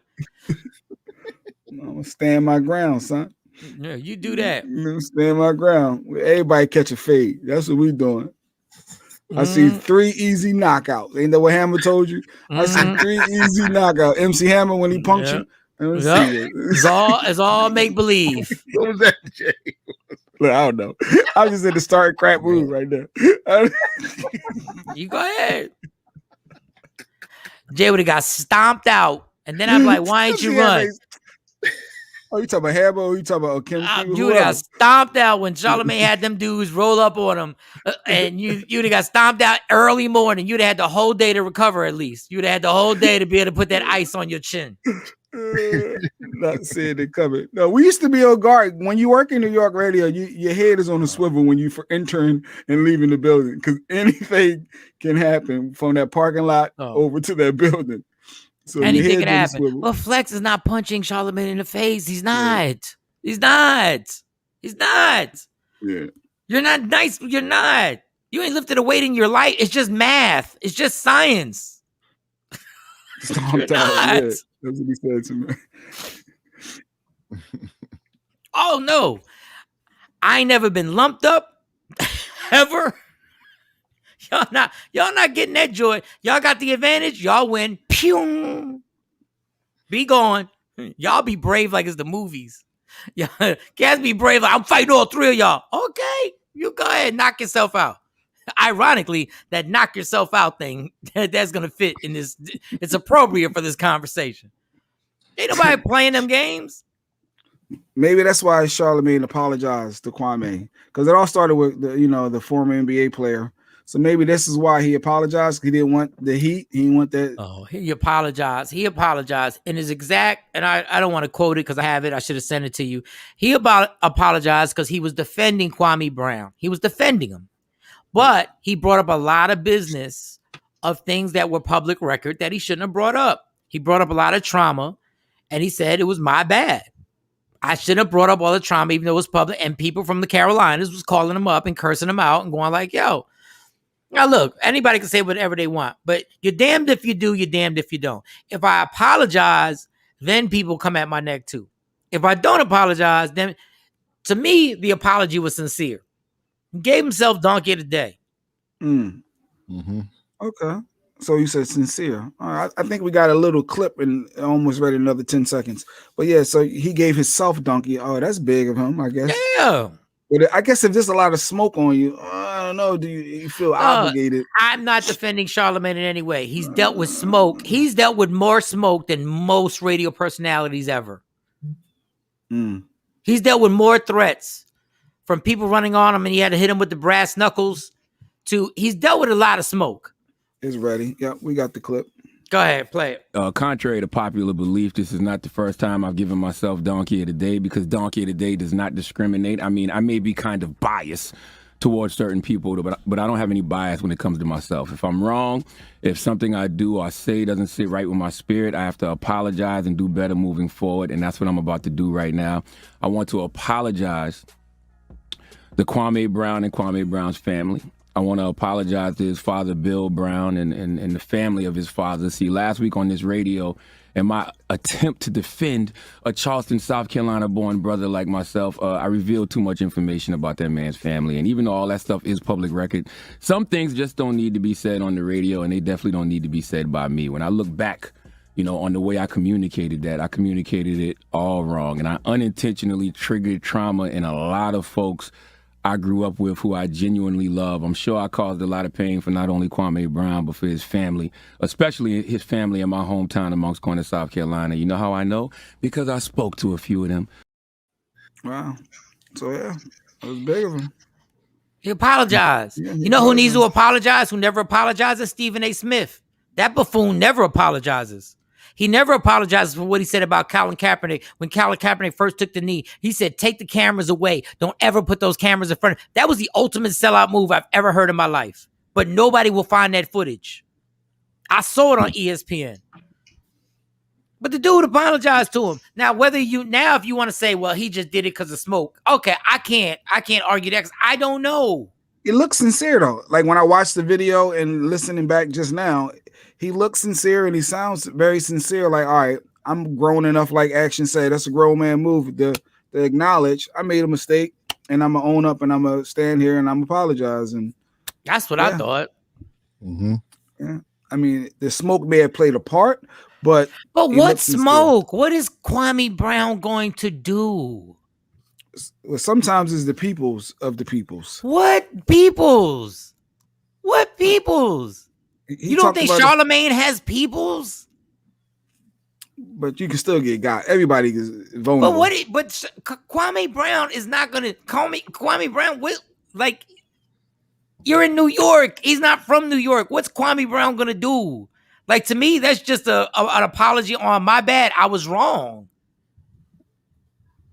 Like, I don't know. I mean, I'm happy. Apologize. I still will repeat. Stephen A. Smith apologizes to nobody, and he was the biggest person that was destroying Kwame Brown for over 20 years, just going at him. But that man won't apologize for anything that he runs his mouth on.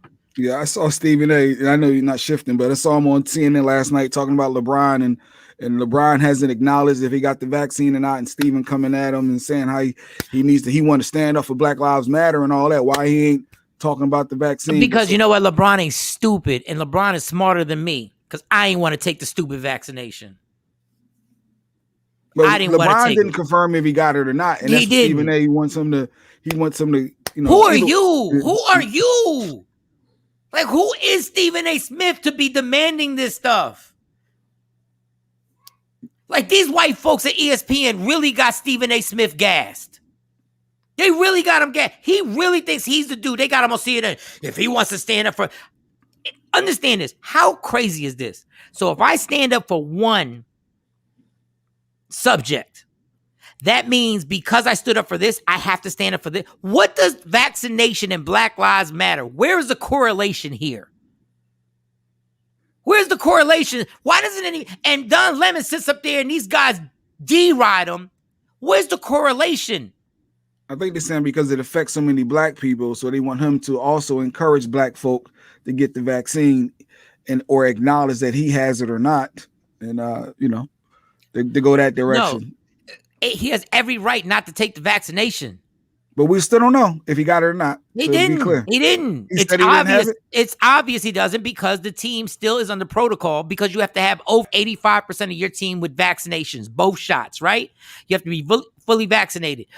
The only person that is admitted not to is the point guard, Schroeder.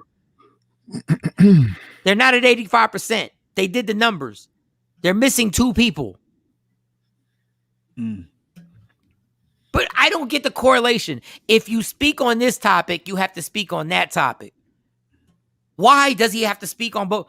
He said it's personal. Yeah, you got to respect that. Yeah. This is why I can't wait till the day somebody smacks the face off of Stephen A. Smith. I can't wait. Brother. There's a plethora of people out there, the hypocrisy of what you're stating about. Don't let me say you Stephen A. word. I can't wait. It's gonna happen. It'd be a plethora. You always say plethora every time. It's a plethora. I'm like, what? There's a lot? Like, what are you saying? Like, it's a plethora. Hypocrisy. We got a call. We got somebody on the line. Go ahead. It may be Stephen A. Smith. Hey, go ahead. Free Agent Radio. Who's this? Who's this?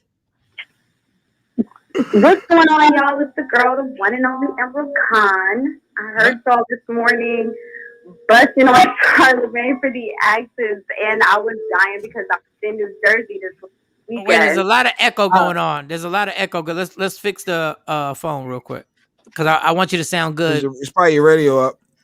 You got your radio up? No, I don't have a radio up at all. All right, go ahead. Let's try, because it was. Is that better? Yeah, that's better. Go ahead. Okay, so I was in New Jersey and New York this last weekend, and it's so interesting that y'all are having this discussion, because someone at the show mentioned that, and we released the album at the All-Star Fashion Show weekend for John Blassingame. So the discussion came up, and someone said the only reason they're having these discussions is because someone forgot to remind them what the plastic tray was like. And if you've never had a plastic tray experience, then you're not ever going to be afraid of it. I'm lost. What is what's the plastic tray? The plastic tray, If you've ever been to jail before, what is a plastic tray? That's Okay, how so you eat your food. yeah, so when yeah. people are not afraid of the consequences of their actions, they forget about it. So it was a metaphor. Well, I guess Stephen A. Smith has never had the plastic. I've never had the privilege of having the plastic tray. You never got hit upside your head with a plastic tray, Mike? You never got banged upside your head one time? Not even that. All right. So. But anyway, I'm blessed to be on here with y'all today. It's good to talk to you. I'm in Philly now shooting a film called Metronome. Oh, congratulations. You in our town. Well, Jay Black's town. Y'all in Philly? No, Jay Black's from Philly. Yeah. He's in Philly. Yeah, Jay Black's in Philly. Go visit, Jay. You should go to the set. Nah, I'm going to let music. Yeah, come on down. I'm performing tonight at a place called South in Philly. Where? It's called what? What's it called? What? It's called South. South. Okay. Where's the location? It's in Philly. It's South Jazz Lounge. It's like down. I don't know, but I can get the exact address. I'll text it to you, Jay. That's dope. That's right. dope. And congratulations on your album. The movie, so you'll get to be in the audience while we're filming.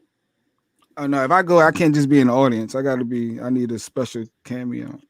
So we'll have a cameo. We'll see about it. I got the casting director in here. I just can't be an extra. Just You can't just be part. You can't. As they go by the scene, there I go. You saw me? You saw that was me? Nah. It's all love. It's all love. No, what's the name of the album and how can they get the album, sweetie? Because we want to support. Absolutely. Thank you so much. The album is called Jazz for Life. And you can get it on any digital platform, any streaming platform. If you want a collectible item like a CD or something that's signed, we can get that to you. Just slide into my DMs. And you can find me at Musical Emerald on pretty much any platform or just my first and last name, Emerald Khan. But Jazz for Life, I got to tell you about the record. It's actually made over a hip-hop beat with a heavy, heavy jazz influence. And second verse probably was the most freeing experience when I was creating it because it's a combination of melodic syncopation, which we also know as rap with the melody, and scat, heavy scat into an increase of energy. So it's like there's literally a line that says, I'm 10 toes to Sister Ratchet and I own it. So you think that you can keep up with me? Well, shweebity beeby, like it's lit. And heavy saxophone, it's super lit. So I'm really excited. It was well received. People got up and danced at the All-Star Fashion Weekend. From John Blossomgame was up there. Mr. Bronner was up there. Corrupt was up there. Nicki Minaj's mom was up there. Everybody really enjoyed it. So I'd love to encourage y'all to go check it out. Well, that's super dope. And we always wish you all the luck in the world. Yes. When you come back to Dallas, come to the comedy show June 17th. The Arlington Improv is the next comedy show if you're in town. And we always appreciate you. So be safe out there in Philly, girl. Don't be walking around the streets by yourself. No doubt. No, we got cast and crew. Outside of that, I'm going to be in here and I'm working until 3 a.m. since Thursday. So it's been heavy, like getting up early in the morning and then hair, makeup, styling, regular job, go in and do entertainment. But this is what we do. It's what I signed up for, and I love it. God bless, girl. Continue doing your thing. Don't forget to check for the little people when the blow up happens, girl. Emerald Khan, y'all. Emerald Khan. Yes. Emerald Khan. Girl. All right, I appreciate that. All right. Later. All right. Good stuff. Yeah, she always supports the show, so I'm glad she got her album out. Yeah, definitely support. Jazz for Life. Oh, cool. What else are we supposed to talk about now? Where were we at? Stephen A. You talking about King T.I.'s son? Oh wait, did we get that video? Is that video? Oh, I don't see Shiny. I'm gonna come back. No, that T.I.'s son thing was ridiculous. That's another thing. Man. Yeah. That's grab the bag. Get the bag. Where we at? Flex, you get on there. I saw this thing that said donate testicles for 35,000. I was like, whoa. Oh, there was something I just saw. So how about this 85-year-old?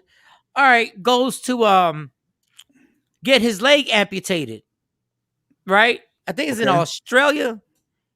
How about he wakes up they amputated the wrong leg? Wait, he was supposed to get his leg amputated. He was supposed to get one leg amputated. He was gonna get one leg amputated, and so he could have got a prosthetic for the other one. No, he was supposed to get a prosthetic. They were gonna amputate the bad leg and put a prosthetic. He woke up with the prosthetic on the wrong leg. Oh man, it's horrible. Wow. Wait, that So now it can't be the it was same. in Australia, I think it was. I just read it on my phone. So now they gotta amputate the other leg because there was a reason. Yeah, it's a bad leg. No, just let me die now, man. Let me die. No, I'm good. I'm good. No. You got 2 prosthetics. And the man's in his 80s. So it's like the man is like struggling. So he was just like, I'm gonna get this amputated. I'll learn the prostate. You put it on the how? Yeah, they're right. They other left. They supposed. Oh, that's terrible. That is horrible, yo. I read that. I'm hoping that's fake news, but I seen it in a few different places. I'm hoping that is fake news. My dog, we gotta fight. But I only got one leg. God, man. Yeah, he said, "Just let me die." Yeah, Mike's hilarious. Yeah. See, y'all crazy. Y'all to the left. It's a man. You know what? Whatever.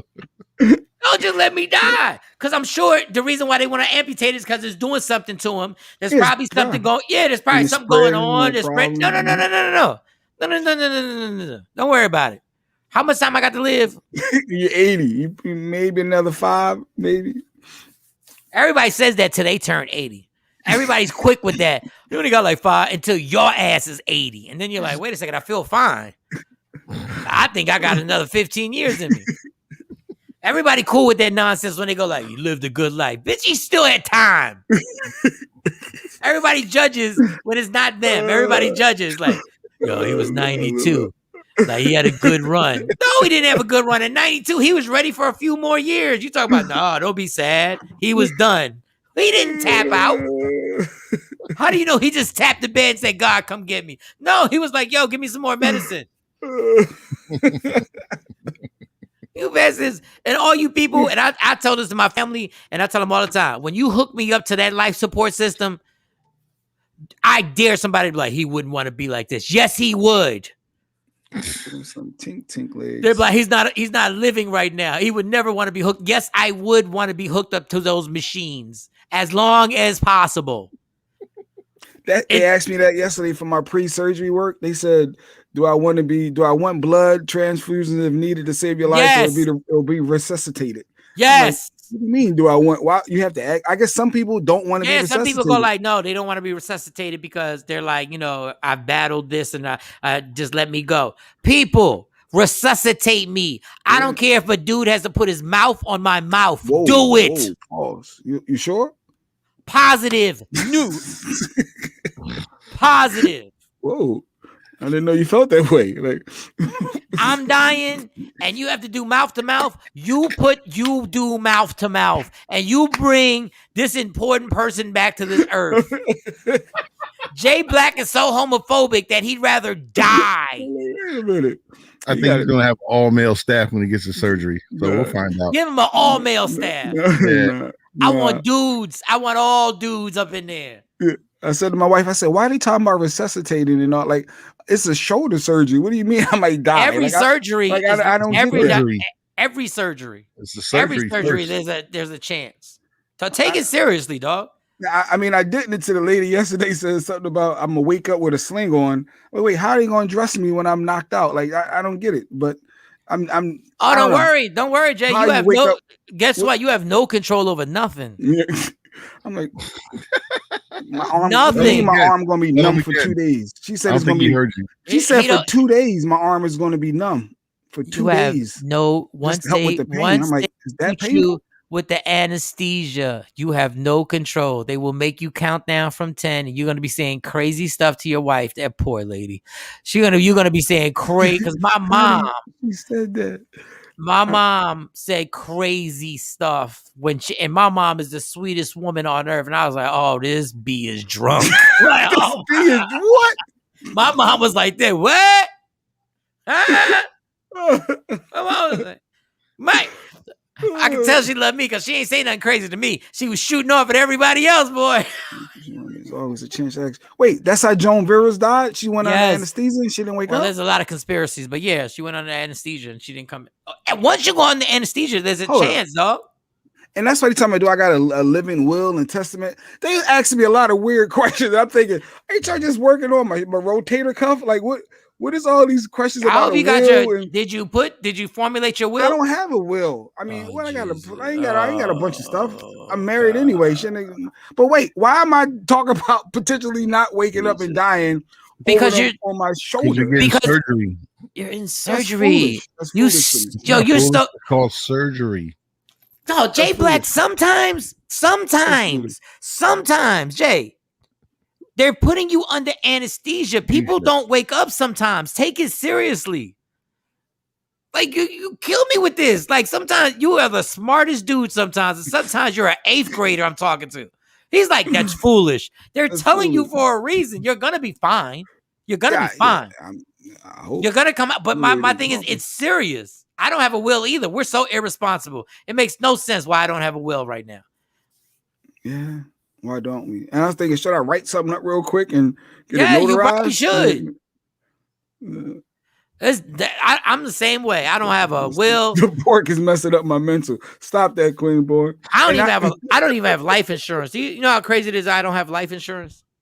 You either? Yeah. Yep. Crazy. I'm guilty because I feel like it's a waste of money. Like, why I'm gonna pay all this money now? Ain't nothing wrong with me. Like, it's like car insurance. I hate car insurance. Like, you know nothing's gonna happen. I hate insurance. I hate it. I swear. I'm just being true. I'm being true to myself. I hate it. It's like you spending all that money for what? And then I guess the older you get, the harder it is to get it, or the more money they say. But no, you can. But yeah, but Mike, you ain't got it, so you can't talk about me. You ain't got. But I know I'm wrong because it's dumb that I don't. I should have got it a long time ago and got it over with, and would have had it right now, just in case something happens to me. The kids get $500,000, $1 million. Like it's, he said car insurance. God, Jesus. I just, because it's a waste, all the money. No, it's not a waste. No, it's not. No, it's coming handy for me, dog. It's coming very handy for me. Oh, for you, maybe because I'm a good driver. And no, because people have banged. I'm an accident-free driver. Because people have banged up my car when it was parked here, and I went home to Jersey, and I came back, and my whole side of my car was dented in, and people like you who didn't have insurance ran off and didn't leave a note. I got insurance. Don't say no. I have it. I just hate paying it. That's why. And my insurance took care of it, and my rates didn't go up at all. Just because you married, you still need a will because you. Okay, let's stop talking about it. I ain't going to get into this. I'm good. But that's real life stuff, I guess. I mean, we talked about anxiety and migraines now. No, we need like I'm going to look into it. I'm going to go get this. I'm looking into it this week. But you're a smoker, so you're going to be even more money because you smoke. Yeah, but I've never had surgery. Oh, that changes things after you have surgery. Yeah, you. This is my first time ever having. You might want to get it before you have surgery. It's too late now. Surgery is next Wednesday. No, it's never too late. Today. What are you talking about? Hey, the policies aren't that bad. You can easily get a policy. That's why it's dumb. Honestly, in all honesty, that's dumb that we don't have a life insurance. That we're idiots right now. Because it like you can do a policy for like $10 a month, $15 a month. Like that's nothing. I thought the same thing, but I had a stroke last weekend, and I'm glad I do have life insurance. Okay, well, we hope you feel better. And it's kind of unfair that you can say something like that, and I can't crack a joke because it's serious. That's serious. Yeah. And we hope you're feeling better. And we hope you're recovering well. Quick story: my aunt planned her own funeral in her late 90s and paid for it in full so that it wouldn't burden the family. She died at 106. God bless her. God. And Jay talking about she died at 106. Jay talking about 80. I mean, it's a good run. Like no, 85 is a good run. And her capacity was so great at 90 that she knew to make a great plan so it wouldn't burden the family. God bless her. And God bless my man. Also, prayers out to my man who suffered that stroke. Don. Yeah, Don. Yeah, Don. Wow. Yeah, people. I do hear about people planning their own funerals, and that just seemed too much. I guess it's real life, but nobody wants to think about that. Cremate me. Cremate. That's why I need a will. That's why I need a will. Cremate. Don't spend all that money on a freaking casket for a dead person. I'm dead. It's for your people to remember you, to see you that F one last y'all, time. I'm dead. It's not about you. I'm dead. It's not about you. I'm dead. It's me. It's me. It's not about you, bitches. It's me. I'm dead. It's the people you left behind that's gonna No, love I don't want you and to miss feel you. better. I don't want you to be like, oh, he looks so good in the casket. Bitch, I'm dead. It's me. It's about me this time. Yeah. I'm so sick of this. Like, my whole life I've been obligated to do something for y'all. No, I'm dead now. Burn me up, put me in a little, whatever the thing is called, take me home, split my ashes up, and go to hell home and don't spend no more money. God, even when I'm dead, some money's coming out my life. Get out of here. Oh, God. And I love my mom, but my mom loved doing all the funerals, and then we go to the funeral, Out of here. Light me up. Light me up. Costs like $150. Light me up, put me in an urn, and split the ashes up, people. I'm tired of this. We're going to do this whole nonsense. We got to pay for a funeral. We got to pay for limousines. We got to pay. Yes, my people know to barbecue me. BBQ me, Don. Oh, God. Y'all got to pay a pastor to come preach. Y'all got to pay for the limousines. Then the after party, whatever y'all call it. It's just the after party to go to my mom's house or wherever. It's the repass. Yeah, DJ repass. And then y'all go there and then they got to pay for food. And then they got to pay for that. And then it's bad enough. You got to do, man, just light me up. Yeah, my dad did pay for his own freedom. When you're getting older or you're getting sick, you start stashing that money to make it easier. He didn't pay for that tombstone though, but he that's another thing. The tombstone. That tombstone cost some money, cost us some bread. Yeah, because you need to have a nice one. Stacy just hit me up. My fiance said, "Shut up." Yeah, see what you talk about it, right? Stacey, light me up, damn it. Yeah. Yes, I refuse to die and have another damn bill that somebody has to take care of in my name. And then the upkeep at the funeral home at the cemetery, because you got hell out of here. They cut the grass fee or whatever they charge. Just think about this. You gotta go clean up the tombstone when I could be right in the house. I could be right there. Y'all gotta go take this long trip to go put flowers on birthday, flowers on the celebration, and don't celebrate the day I die. Don't celebrate that date. I don't care what y'all do for Biggie or Tupac. Please don't celebrate my death. Please don't be around and be like, oh, this is the day. Please. This is the day we lost Mike. They're just celebrating your life at that time. Let me tell you the realest ish I will ever tell you in my life. The most important people that have died in my life, I don't even remember the date on purpose. I don't even remember the date on purpose. Because why do you want me to feel that way on that day? Their birthdays, I remember. It was the day they were born. I don't need to remember. I don't need that day to be dark. I purposely can't tell you when the closest people to me died. I can't tell you what the date was. I threw that damn thing away. All I need to know is the day they were born. That's just me. That's just me. I don't want y'all sitting around all upset or whatever. And I know I'm ego tripping now, and I'm not. I'm just saying this to my family. Let that go. Let that day go. And just rock on with the day. Light me up. You got the urn. I'm with you every day. I'm with you right there in them ashes. I'd be so mad. So Action said the ocean. You're not an ocean guy. You don't want your ashes in the ocean. The ocean. I'm not an ocean person. Keep it in the house. Y'all be spreading stuff like this. No, if you're an ocean person, you do your thing. Get on a private little plane and fly you over and just sprinkle you over the woods. Sprinkle my joint at the champagne room at Delilah's. How about that? At this strip club.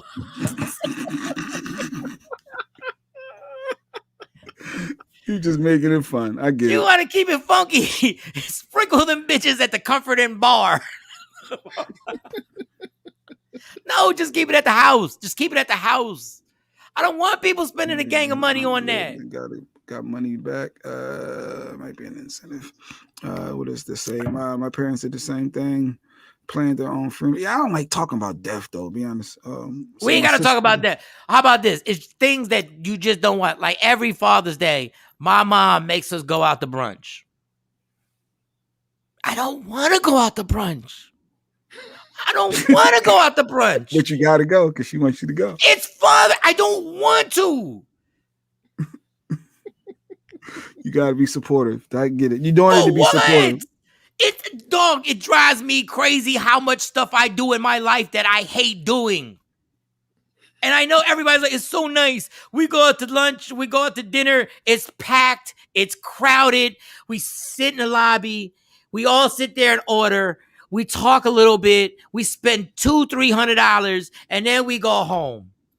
That's not fun. God, if I was organized and I would gather up all the fathers and just do something that we feel like doing. Nothing. Just order a bunch of cheesesteaks and French fries, and all the fathers just chill.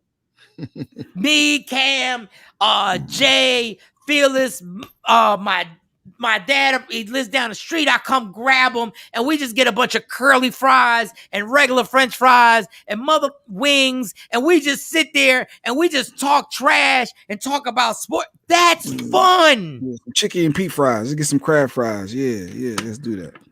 Let's get together. We should do that anyway. And just literally chill. I don't want to be sitting in front of a damn. And people, look, my mom already knows how I feel about this. She already knows. And everybody calls me the Scrooge. That's why I'm not. That's why everybody looks at me crazy when I'm with my family. Everybody looks at me nuts because I don't want to do this. But you know what? You guys want to do this. But you really don't want to do it either. But nobody wants to say it. I know they look at me crazy. They all look at me crazy. Dog, I swear, I get more. Like, my whole family looks at me crazy. I just the stuff that you do for so many. I'm 50. Do you know how many years I've been doing stuff that I don't like doing? Wow, this is Speak Your Mind Tuesday, I guess. Like, wow, all right, Mike. My whole life has been spent. No, I'm gonna tell you the real talk. You know why I do so much screw up stuff? It's because I do all this stuff that I have to do that I've hated for years. So I go and I wow my ass out. It's dysfunctional. It makes no sense. It doesn't make any sense. You should just not do what you don't like doing. And then I go lose my mind. I go, you know what? I'm doing everything bad. It's like a little kid. I know it's dysfunctional. It doesn't make any sense to y'all. I know. But it's like a little kid. I just go and run and lose my effing mind. Because you got to do all this stuff. Jay, let's keep it funky. Cam, name me something that you have done your whole life that you have always not liked doing. Family get-togethers. Jesus. And when I got old enough, I stopped going. Well, family get-togethers is cool, though, right? I mean, it depends. It depends on it. Fun, man. Yeah. Just because they family don't mean it's, it ain't what it is. I got friends that I consider closer than my family. That's on everything. And how long did you have to go through your life having to go to these events that you were like, I don't want to go? It's in my mid-20s. Then I was like, you know what? I'm not going no more. I remember I had that discussion with my mom. She was upset, but I was like, I can't come to this no more. It's fake. It's corny. Y'all fronting. Everybody there don't like each other. We're going to act like we having a great time. Come on, we not having a great time. And I don't like so-and-so. My cousin so-and-so is a pain. He's a this. She's a that. Like, it's not even worth it. This is what I want as a promo. The stuff that you do in your life that you've done for years that you've never wanted to do, but society makes you or family convinces you to do it. Jay Black, what is something? I'm sitting here trying to think. Honestly, I don't know if I have it. I mean, if I don't want to go, well, not necessarily. Sometimes coworkers, they invite you to the weddings. I go out of because I feel like I'm supposed to go, but I really don't have anything that I do that I don't like or don't want to do. I don't know. I got to really think because I don't. No. Yo, I respect you because in life you just don't cooperate. Yeah, I respect that. No, I respect it. I respect it. Like, I don't care what people think about me. My wife says, they think this, and so that's greatness. Yeah, my wife always says that, and I'm like, so I don't care. People can think what they want to think. Oh well, I'm living my life. That's exactly what he's doing. So he don't have that problem or that struggle. or Yeah. whatever. Yeah. I'm not faking the funk, acting like I care, and really don't. I don't have a lot of that. Just cremate me, man. Don't just give me my last wish, damn it. Just give me my last wish. That's on everything. You feel me? You feel me? Bruh. Don't spend $10,000, bruh, on a funeral. I don't have, but I don't want to get it misconstrued. I don't have a problem with family functions. I just have a problem with being in crowded restaurants on Mother's Day. And it's not, and my mom said, it would break my heart if you don't want to celebrate Mother's Day. Mom, of course I want to celebrate Mother's Day. I love you more than anything. That there's no way I can love anybody more. It's just that we just go to these crowded restaurants every year. If people listening or watching, if you got anything that you do that you really don't like doing, but you do it just to support, you're obligated, or I feel obligated. You're obligated to do it. Let us know. Yeah. You have to do it. You feel, first of all, it's a myth. You don't have to do anything. You really don't. You just feel the peer pressure of everything to have to do certain things. Okay, I like to have fun. I do. I really do. I'm really a fun person. I am. Just y'all be hitting me with these obligations. Y'all be sucking the fun out of me. Like, I don't feel like being funny. Okay, Jacqueline got a good one. She hates doing parent-teacher nights. She hates that, going to the school yes. That's a responsibility, Jacqueline. You gotta go. You have to talk to the teacher, Jacqueline. What the is going on? I'm thinking that's a good one. Like, okay, yeah, Jacqueline got a good one. Wait a second, Jacqueline. Like, she don't like doing the Jacqueline, you have to night. do parent-teacher nights. You have to meet the teacher so you can communicate with the teacher. Okay, this is the promo. This is the promo right here. I need this as the promo. 1 hour, 55 seconds. This is the promo. The question was things that you do, and I'm saying out of obligation. Now, a parent-teacher conference is necessary, Jack.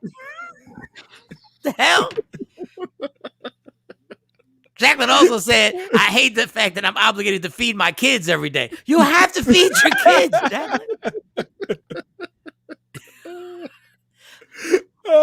I'm on Team Mike on this feels fake because you know it's forced. And I don't want my mom to feel like my mom, she killed me with that. She was like, it'd break my heart if you don't want to celebrate Mother's Day. Of course I want to celebrate Mother's Day. I'm down. You can't hate responsibility. Yeah, Queenborn, the parent teacher conference, you gotta do the parent teacher conference. Like, just trust. And I know I'm not the only one. I know there are tons of things that my fiance has to do that she hates doing. Oh, Jacqueline said she stopped going 2 years ago, so she don't do the parent teacher conferences. What the is that? You stopped going to parent teacher conferences? She's sending the husband probably, or just I don't know. They just not represented. I don't know. Oh my God, you're killing me right now. Oh my God, Jacqueline said, F it. Jacqueline said, I'm not going to parent teacher conference. She said, I don't want any dialogue with these teachers at all. That's your problem. That's bad funny. That's your back problem. over Philly. Don Page said, going back to Philly. You stopped. Oh, that was an obligation. You had to go back to Philly. Hey, ain't nothing wrong with going back home. If you don't feel like going back home. Wait, I ain't never had somebody from Philly not rep where they from. Maybe he ain't from Philly. No, he said going back home. Yeah. What is so? Like, can we keep it 100? Like, really? If you were living in Philly and you got out of Philly in a bad area in Philly, why would you want to go back? Because you still visit family. You still, like, I mean,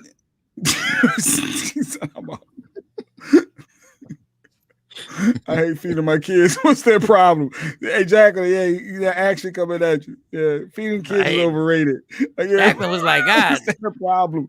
We got a refrigerator. What's wrong with these kids? Y'all want to eat? Man, this is hilarious. Yeah. All right, can somebody else give us something that they just are obligated to do that they hate doing? Because Jacqueline just messed up this whole topic. This was a great topic. Jacqueline was like parent-teacher conferences. Teaching my kids. Probably a lot more like that, and now everybody's scared. Well, Mike. No. Go ahead. Go knock it out. I get it. Parent-teacher conference. We laugh. Parent-teacher conferences. Oh God. Going back to Philly. Oh yeah, my sister. Yeah, she left in 05. Was it? Yeah. See, it don't mean she don't like. She was like, I'm out. But she moved from one hood to another hood though, so no, she don't even count in my opinion when it comes to that. You leave one hood to another hood. It's all a hood. Oh my god! Slightly better, better, but still hood.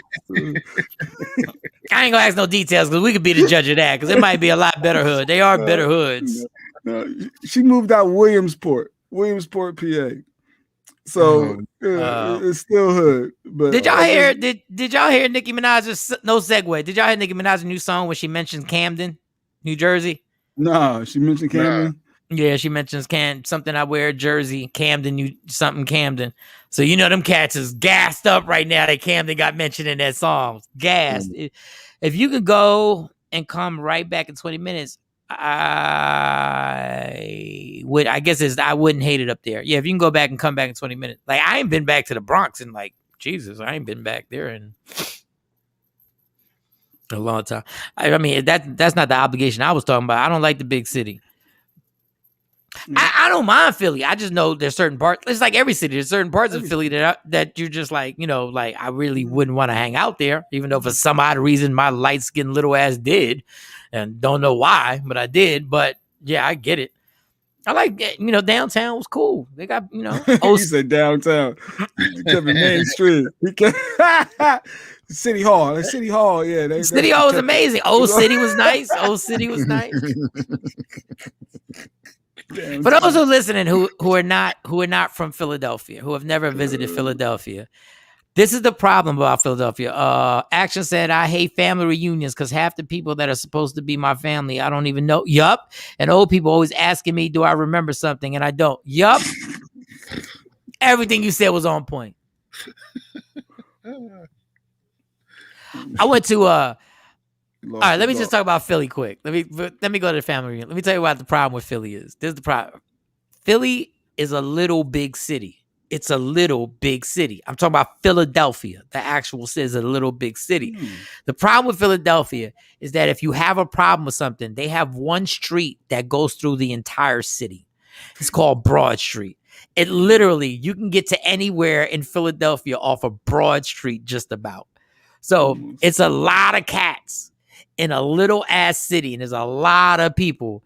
And if there's some problems that you have, it's impossible. Like in New York, if you live in Brooklyn and the person that you have a problem lives in the Bronx, chances are the only time you're going to see each other if you happen to migrate to Manhattan. In Philadelphia, there is no hiding. Broad Street. Everything off of Broad Street. So it's a little city, and it's so condensed with so many people that's the problem. It's a lot of folks, and I know a lot of people have moved out, and everything is tight. I moved out myself, but yeah, I mean, I'm right on the suburbs, right on the outskirts.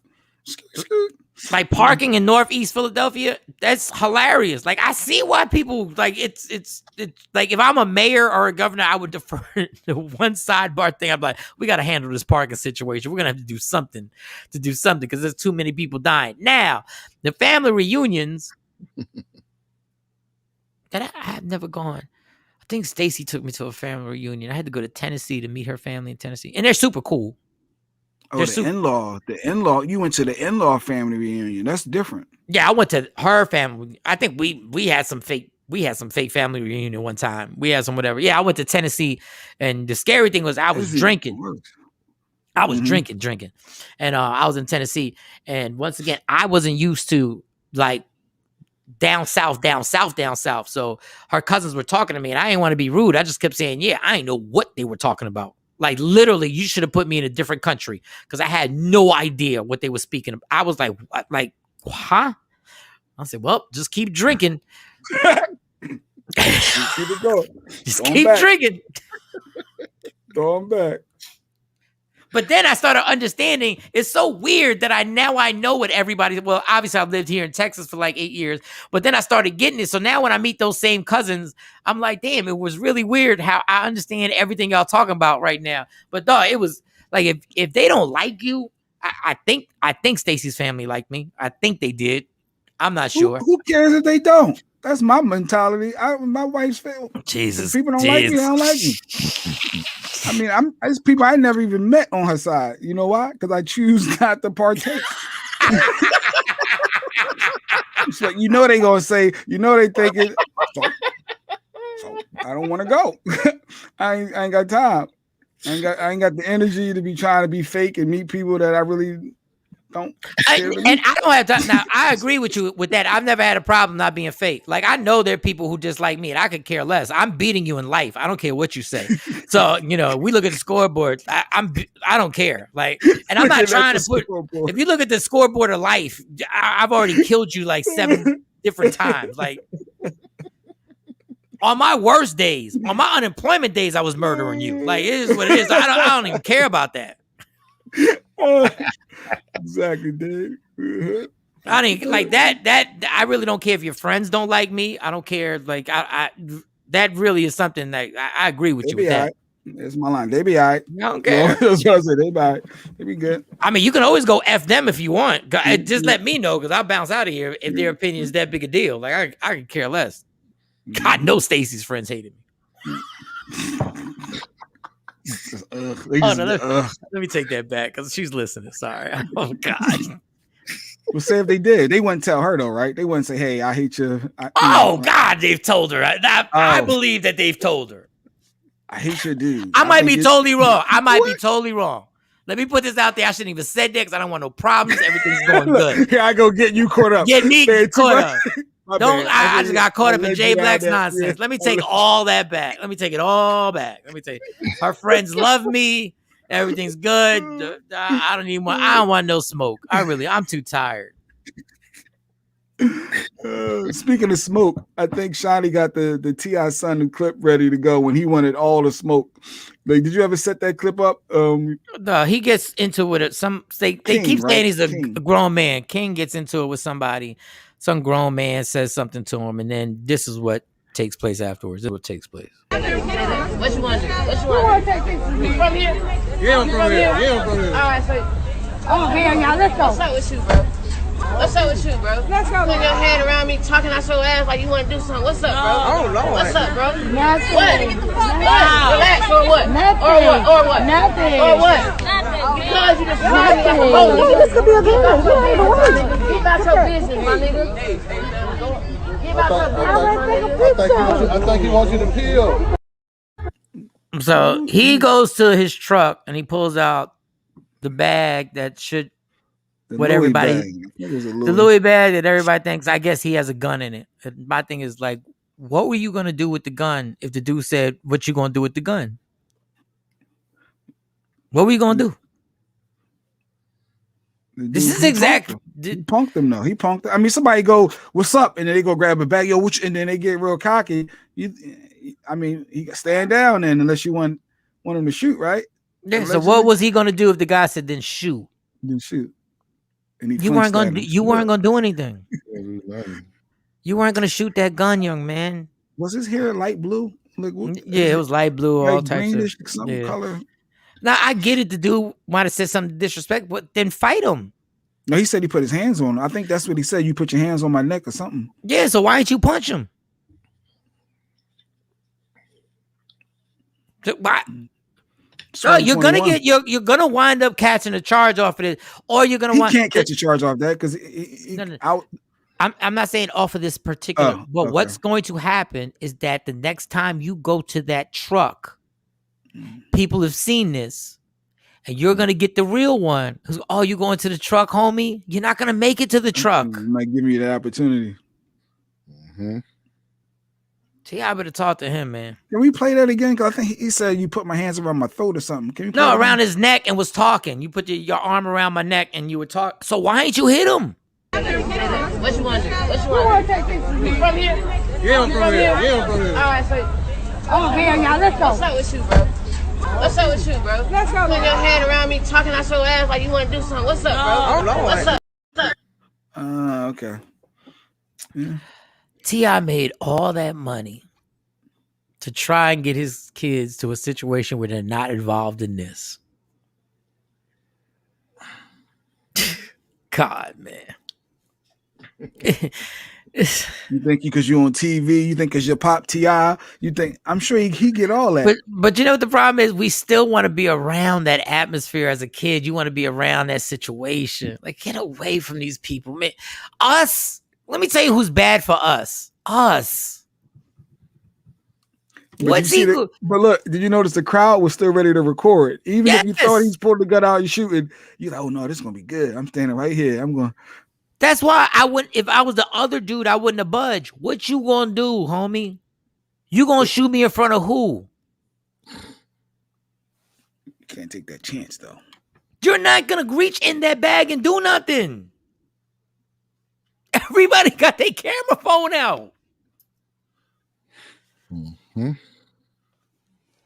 Can you imagine if he would have done that with one of these real ones out here? So you from here? Yeah, I am. Oh, you are? Take it out the bag. What if the dude said, take it out the bag? Pull it. But they say you ain't supposed to pull it unless you're going to use it. That's the rule of thumb growing up. Don't pull that thing out unless you plan on using it. T.I. got to be cringing when he sees somebody say he walks to the car and just pulls the bag out. That's not who T.I. was. That's not what T.I. is not telling you he's going to the car. Like, whatever, you agree or disagree with T.I., if T.I., God, and it worries me because I don't want that young man to get hurt. That's the only reason why I'm saying this. You can't tell people you're going to get the hammer and not pull it out. I'm telling you, sometimes y'all got to do this one thing. You're not built for that life. I'm not built for that life. You're a rich kid. You're a rich kid with a lot to lose. You got a whole lot to lose. That's why when the police come out, I was going to pull the flower out and tell them we need to make love, piece this off and make peace. I'm going to say I'm pulling the flower out. I wasn't pulling no heat out. Man, Bam. listen. Bam. I see we got Mo ready too. He think about that. If somebody would have challenged him, you got to make a decision. And that's why we had this conversation yesterday about the crazy thing in Texas, where Texas is literally trying to pass a law where you don't need a license to have a gun. You don't need a license? Yes, you won't need a license to have a gun. You won't need a license to have a gun. That's what they're trying to push. You don't need a license. You no, mean you license don't. You to could carry. No, you don't need a license to have a gun. Well, you don't. You could buy one for your house. You don't have to have a license. No, you have to have a license to have a gun in your house, dog. No, you don't. You could buy a weapon without a license. Okay. You can. Okay. You to carry it, you need a license to carry. And that's two separate things. No, you need a license in Texas to have it in your house, dog. You can't shoot. You can't have I don't agree. I might be wrong. You just can't have a gun in your house and not have a license for it. Well, maybe it's a PA thing, but I know you can go buy a weapon without having a license. You just can't carry it on. It's intended. You can take it to the range. You just got to have the clip and the gun in separate places. Well, like it's certain rules you got to follow, but yeah, you can have it without having a license. That is ridiculous in itself. This country's obsessed with guns. Y'all got people without licenses getting guns now to carry, and that's insane that you don't need a license to have it in your house. I should be able to protect my house, right? Without having a license. Okay, well, you have the right. You have to get a license to drive a car. So do what it takes to get a license to have it in your house, because I need to know what is going on in your brain to have a gun in there. Because let me tell you something, when you got guns now with people who are getting into heated domestic arguments, and now you got a gun involved that's in the house. Now you got baby moms and baby dads who are bold as hell now because you got a new boyfriend and he got it, or the new dude is threatening somebody. Now there's a gun there. Now they get even tougher. Man, if you look at the numbers of people dying by accident. Well, that's where they say guns don't kill people. Stupid people with guns kill people because you make that mistake. People don't know how to. Yeah, but stupid people without guns can't kill nobody. Mm-hmm. But you can't take that amendment away, though. I get partially like that's a right to have the bear arms, And so when that pandemic hit, when everybody thought I gotta check the PA laws because Jay Black be having his own laws, yo. No, when the pandemic happened, remember everybody thought it was apocalypse and people was gonna be brushing in your house to get toilet paper. People was getting guns. You ain't gonna come up in here for the toilet paper. Like people were buying guns. Like the gun store lines was crazy at one point. Yeah, but that still doesn't say that what you're saying is right. That you don't need a you license. Think all the people all gun. of a sudden had a license? You don't have to have a license to buy it. I don't care. That all the people could have just been breaking the law. A gun store can't sell you a firearm. Yes, they can. Without running. They have to run your back. They have to run it, and then it's in your name. But you don't have to have a license. You have to have a license to carry, not a license to own. Unless I'm speaking crazy, but I know you're pretty much. I think you are because I think you have to have a license. Now I'm gonna have to Google it because no, you don't need a license to carry. I mean, you need a license to carry, not to own. Now we all got quiet Googling. You got a license when you purchase a gun with a valid. This is crazy. No, because I remember the very first time I tried. That was when I had my felony. So you can have a license in your house and in your car. Crazy as this. Y'all are bugging. This is amazing. This is y'all listen. Y'all live your lives. I'm not. You need a license to carry. You can to carry. No, in Texas, you can have a license in your. You can have a gun in your home and in your car without a license. Oh, you do both. Well, yeah, carrying your car because I can be going to the range. If I'm going to, as long as the clip, you don't have the shells inside of the firearm at the same time. Like it has to be in separate parts of the car. Like one should be in the trunk and the other half should be up front or something like that. It has to be not within that same space. Y'all got that. Y'all go ahead. I'm not gonna waste my energy on talking about how many people are dying because of guns. Whew. I'm not even gonna waste the energy because this country is obsessed with guns. Obsessed with guns. Up next, allegedly. No, she's there now. I know we low, but unless you want to take a break, but yeah, she's there. She's ready. Bring Sexy Mo up here with allegedly. In Oklahoma, I can walk down any street with any gun, no license needed. Yeah, it depends on the state. I guess every state got different laws. Every state has different laws. Mm-hmm. Y'all are crazy, boy. Y'all don't understand how bad this is. I mean, I grew up in Arkansas where, at 13, you can go deer hunting with a rifle. Yeah, I get it. So, it depends on where you're from. Because that was always a fun activity, killing a deer. It's a Southern thing. You never had deer meat, Michael Shawn? No. Deer meat and cheese? No. Cats be killing deers and act like they did something too. The deer don't even know it's part. They don't even know they're part of the sport. Yo, we're gonna slide up on this deer and kill it. You need a license to carry. Reindeer games. Yes. Anybody ever had lion? Why don't you kill a lion? Anybody had lion? What? You get up for that one, huh? What? Lion meat? Lion steaks? And Kathy's from Texas too. So this is the whole thing with the gun. Since y'all want to get it, y'all want to play with this. You got a whole bunch of people who can just buy a gun. And the NRA doesn't want you to actually have any type of things to pass. That means I can't know your mental capability. I can't know anything about. They don't even want a background check. The fact that people are allowed to buy guns and not have a background check is amazing because you have to buy a car and they do a credit check on you. But you can buy a gun without them doing any type of check on you. Which is absolutely. Wait. You said Texas? Texas what? You always do a background check when you buy a gun. You can go to the gun shows. They don't do a background check. You can go to a gun show in Philadelphia and you can get the gun. Yeah, there's a little loophole. The gun show.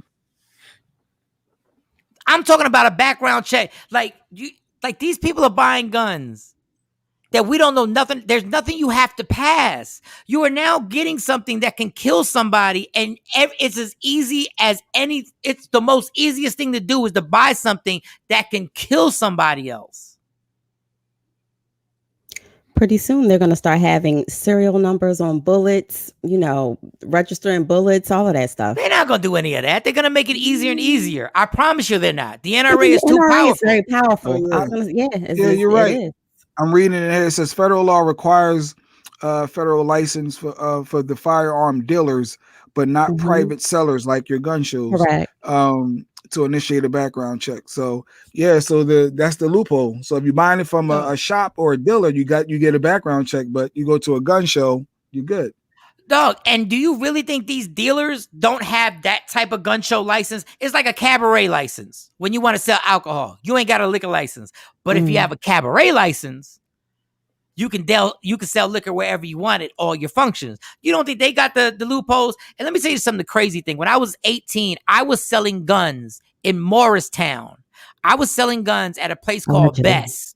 It was called Bess. It was an actual store. They put me in charge. I had to work the gun department. I can tell you right now, I ain't checked nothing. I can tell you personally, I didn't check nothing. You get a gun. You get a gun. Everybody No, I get a didn't gun. You got know. money. They were like, I want this, this, and that. I'd look it up.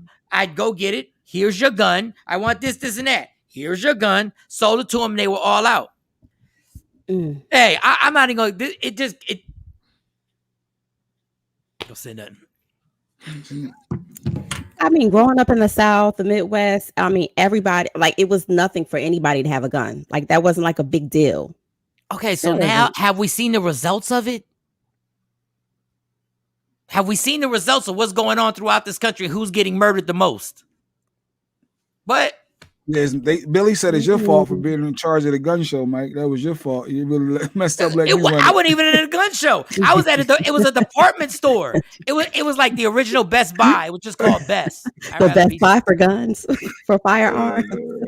Hey, that's the quote that everybody say with action saying, I'd rather be judged by 12 than carried by 6. And that's a great cliche for Boys in the Hood Part 2. The only problem is that I'd rather be alive than get killed because somebody had road rage and I cut him off by mistake and he pops off and starts shooting at my car. I'd rather be alive when I'm watching a basketball game and I see two people get into an argument over who's better, the Dallas Cowboys or the New York Giants. They get into a fist fight, but there's a gun now available so they can come back and start letting off.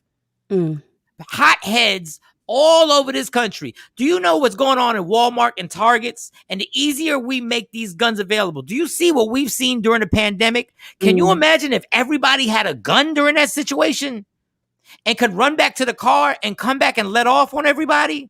But the consequences of life to stop, like, the consequences related with that. Like, is that something you want to go to jail for the rest of your life? So you have to be able to control yourself, right? In theory. No, where do you see control in America? Where do y'all see control at? And the funny thing is that people doing the mass murders, the high school shootings, they don't have a record. So you're making it easier for them to get guns too. So the criminals, because this is another argument, they were like, well, criminals don't get guns legally anyway, so no matter what laws you make. Okay, so now, there are criminals that don't have a criminal record, means they haven't gotten caught yet.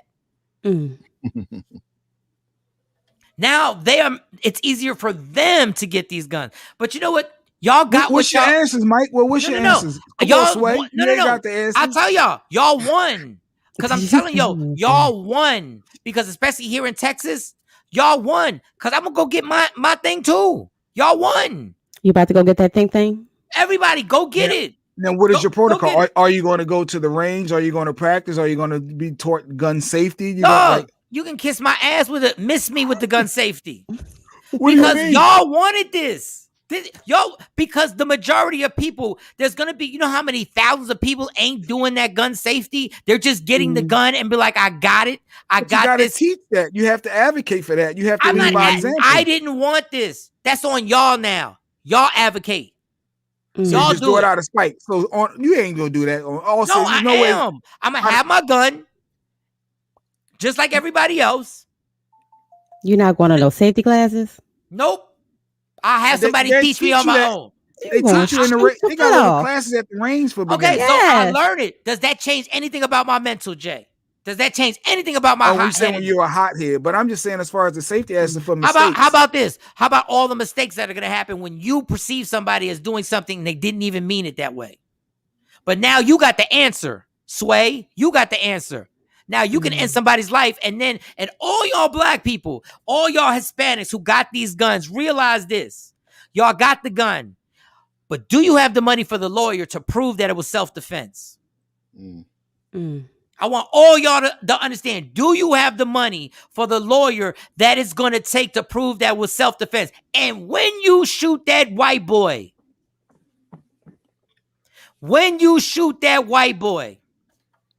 I want you to see how even this playing field is going to be.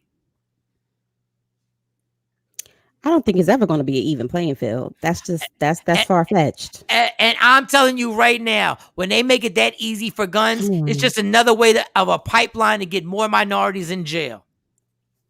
And when they make it in Texas, let me tell you, when they make it in Texas that you don't need a license to carry, when they make it in Texas, you don't need a license to carry, they're going to have the right to search your car anytime.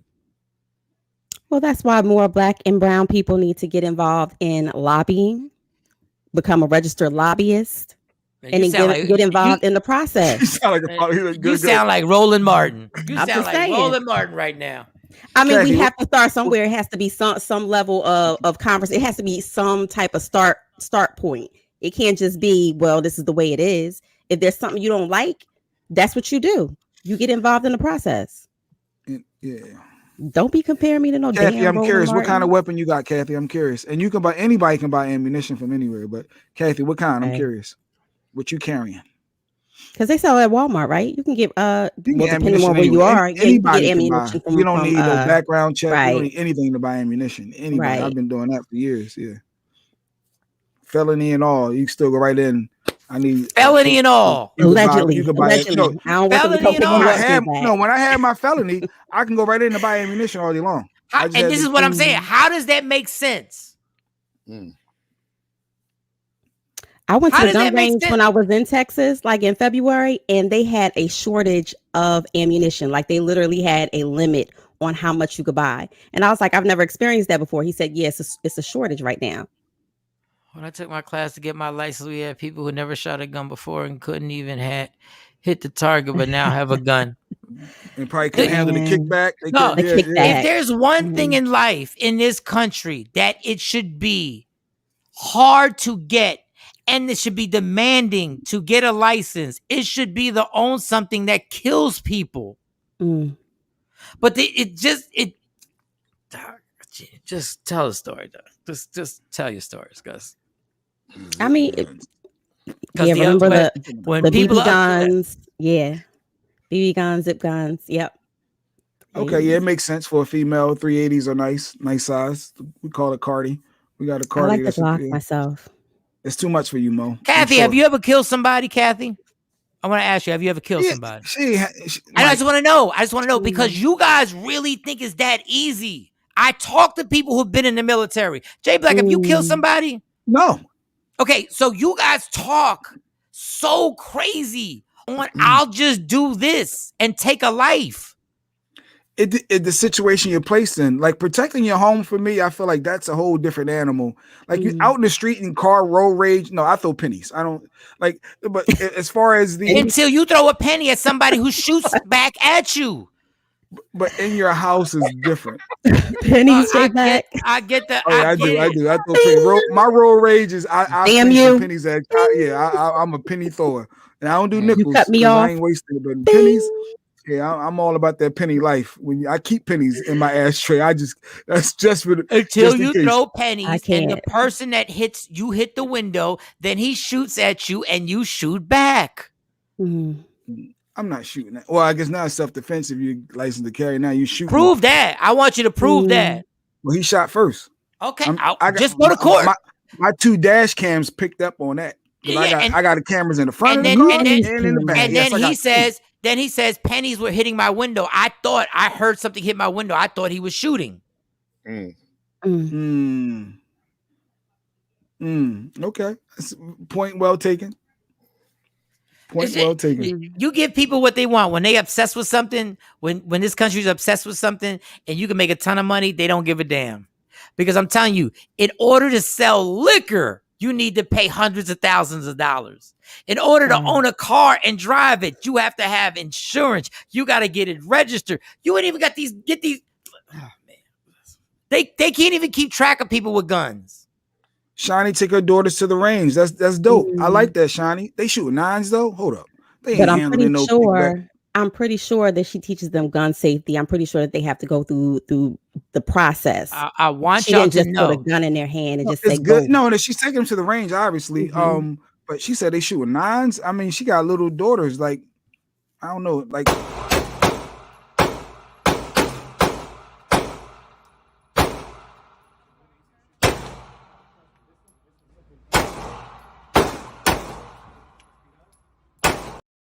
Now the technique, I like the form, but they can't handle that kickback. If you notice the kickback, Shawnee, that was too much for them. They should not have been reflecting that much. But I like the fact that she has them learning in the range. But I think I would go with a more 380 like Kathy. And I want y'all to learn. That's Y'all dope, can I like that. everybody, and God bless. If I had a gun, I'd have my kids. So this is not about you, Shawnee. I want everybody to know. I want y'all to try and reenact after you kill somebody. I want y'all to reenact that. I want y'all to practice if I shot somebody and they didn't intend to do what I thought they were going to do.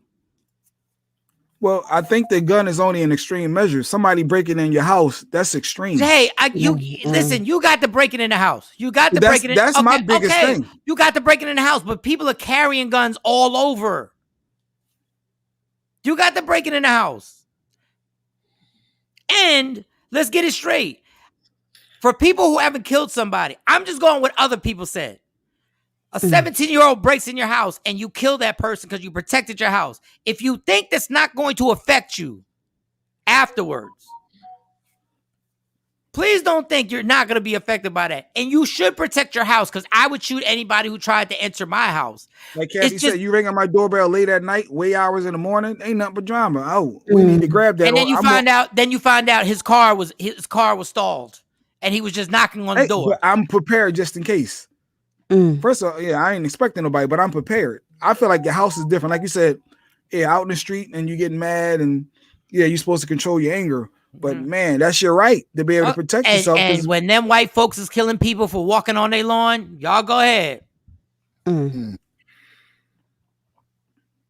that one boy's car was stalled and all he did was knock on that door for help and he got gunned down, all right. The genie's out. Look. I'm not even arguing no more. Everybody get your guns. I'm going to get my gun. What they've opened up is y'all don't know the permanent. Look at all the people in jail for self-defense that they thought they were going to be able to plead self-defense.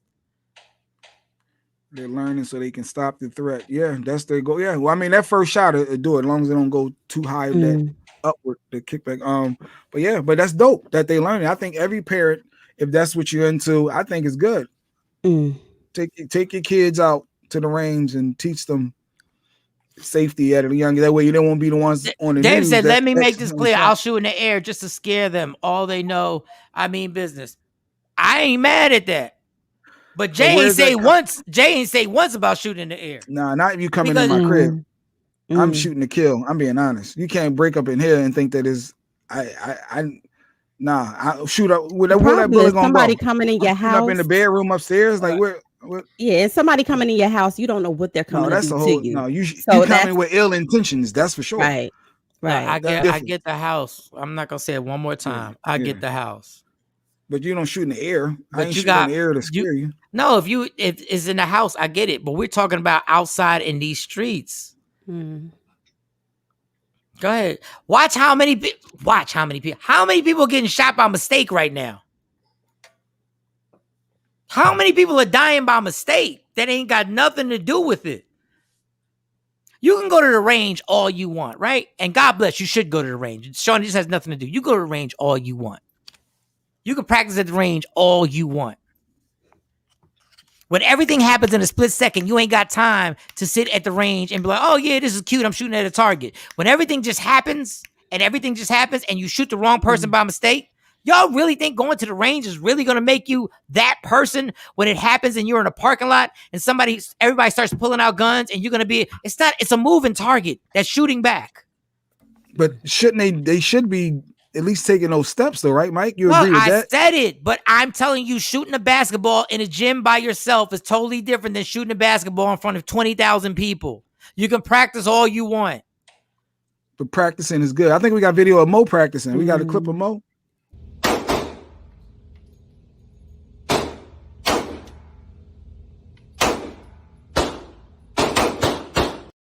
Now have people running all around the parking lot. Very now have people kickback, yelling. Mo. Have people Very yelling good, all Mo. around the parking lot, and have kids running around, and you do the same thing. So they do have, if you go to certain gun ranges, right? They do have where you can actually practice, like do stimulations and things like that. Again, going back to gun safety, that is part of gun safety. Understanding and learning how to use the weapon. Okay. So Oklahoma, now that's a little vicious. Oklahoma in your yard. Oh wow. Man. Like it's yeah. Wow. No, y'all go. No. Y'all. It's down south, right, Mo? It's a different. It's down south. I get it. Go ahead. They can stimulate all you want. Kids running around a Walmart parking lot, and people running around, and all of a sudden it comes out of nowhere. And y'all really think y'all gonna be able to just be like, okay, I'm not shooting nobody by mistake. Military people, thousands of other military have been killed through friendly fire. But go ahead, y'all. I don't know why I wasted this time, because it is what it is. The country's already obsessed with it. Though we're the only country with this many guns. Do y'all understand it? In the world. In the world. You can get charged for pulling it off without using it. If you pull a gun in Texas, you do better if you shoot them. You can get charged for pulling for no reason or just displaying it in aggressive. Yeah, you can't use it for an intimidating factors. Yeah, I get that. No, I don't get it. If I just say stop, like get away from me. Women who just shot are hot though. Mike knows it. He's stupid. No, I don't play with all that. Because those same women can get mad at you.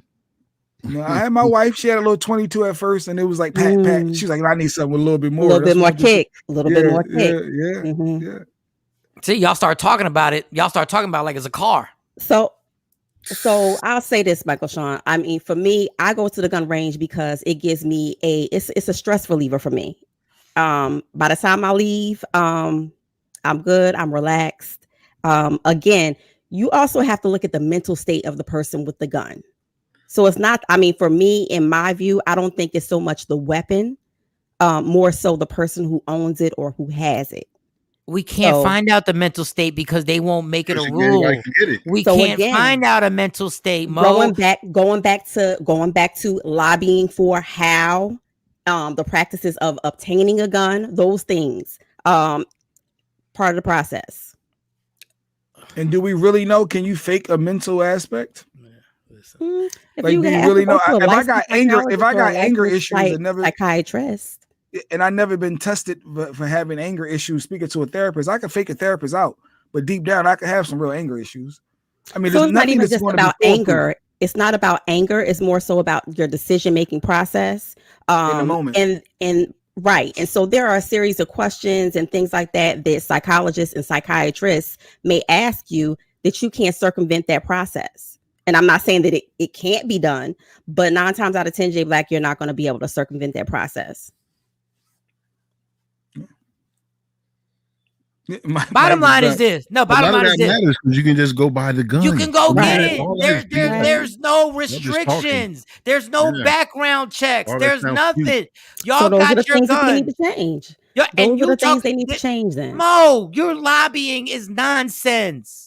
You can't lobby. So when I say lobby, I'm talking about lobbying for different gun laws. The particulars of state gun laws. The presidents of the United States are scared to go against them. Well, some of the guns are imported from other countries too. I mean, it's a larger it's a larger problem. This is just the tip of the iceberg of gun control and the problem. But do you know there's no okay. There is no gun control. That's what I'm trying to tell you. There is no gun control. And a president hasn't been able to do it. So the average person, it's not even an issue when these governors go to become governors in Texas, when they run. That's not even an issue. That's not even one of the things that they bring up in the debates. A president of the United States, look, Joe Biden, do you know how many mass shootings we have It's hilarious. It's so hilarious how many mass shootings we have in this country. The president will jump on and say we got to do gun control, and then be like, we can't do it. Mm-hmm. It ain't changing nothing. It's about your personal safety. So you educate yourself, your personal education, and you take that accountability for yourself. That way you're not one more statistic. So when you say, Mike, you're not going to go to a range, that's foolish to me. It's like, you got to educate yourself though, right? Jay, you can go to a range and still be a statistic. That's what I'm saying. Like, y'all keep saying it's personal. The masses aren't going to ranges. They're just getting their guns. One crazy cat cancels both of y'all out. How about y'all this? Go to the range all day. A crazy cat will knock you right on out, shoot you in a heartbeat. How about this? You can't even pass a law that a person has to go to a range, like you renew your license. They can't even pass a law that makes people have to go to the range every 6 months and take a test. They can't even pass that. Because where's it end then? If you gotta, I mean, I guess that's so detailed what you're describing. So every 6 months, the license to carry, I have to pass this test at a range to see if I can shoot within certain distances accurately. Is that too much, Jay? Is that too much? Is that too much to carry something that can kill somebody? Is that too much? I'm sorry. Am I inconveniencing you out right now? No, I mean, I get your angle. I get your angle. I think it's more of the mental state, like you said, of someone in that anger moment, because you're using it for safety in close proximity. Normally, you're not doing long shooting. You're not no sniper. You know what I mean? Average person. So if something happened, your immediate space. You know what? Never mind. But I get your angle. No. It's just y'all just don't do license no more. Anybody want to drive a car? Just drive. You want to drive an 18-wheeler? Just drive. You want to drive a bus? Just drive. Just go and drive it. Now that no. That's not. That's not. What you mean nah? That's not. What do you mean nah? 1396. This is amazing. What do you mean nah? Where's the nah at? That's now it's dangerous. Now it's dangerous. Crazy. This is what I'm saying. This is why. Wait. Why not, Mo? Why? Yeah, I'm dying to hear this. Go ahead. Why? We ain't gonna shut down till you say something. Oh, I just don't know. I don't like the analogy, but why? It's okay. Why? It's we're the going to agree to disagree today. Yes. Wait a second. Wait a second. You have a weapon in your hand that could kill somebody, and you think that a person driving a car, which can also kill somebody, should go through all these steps daily to get a license, but a person can get a gun without taking tests. I am pro gun safety. Did you not hear me? I'm about the process of gun safety, not just putting a gun in somebody's hand. And I damn sure don't want somebody without a license driving a car around me. And they're actually not even kill. Like your 2 points, they're not even. Because I'm just telling you, you might be pro. Because a person with a driver's license, can still have an accident. Yes. And hit you. Yes, they can. But they at shooting least a gun is a decision. One which you have control over. Okay. How do you have a decision? Wait. You have a decision. You have a decision to get into the car and drive. Because they told me I've been through the court system with driving. Yes, you do, but you don't have control over accidents. No, yes, I do. That's why you're control over environmental variables. No, you don't. Yes, you do, because your car insurance decides it when the lawyers come. Another thing, I've been through a lot of car accidents, and your lawyer comes to you and tells you whether the weather affected you or not. The judge tells you whether the wet road was really the wet road's fault or was it your fault.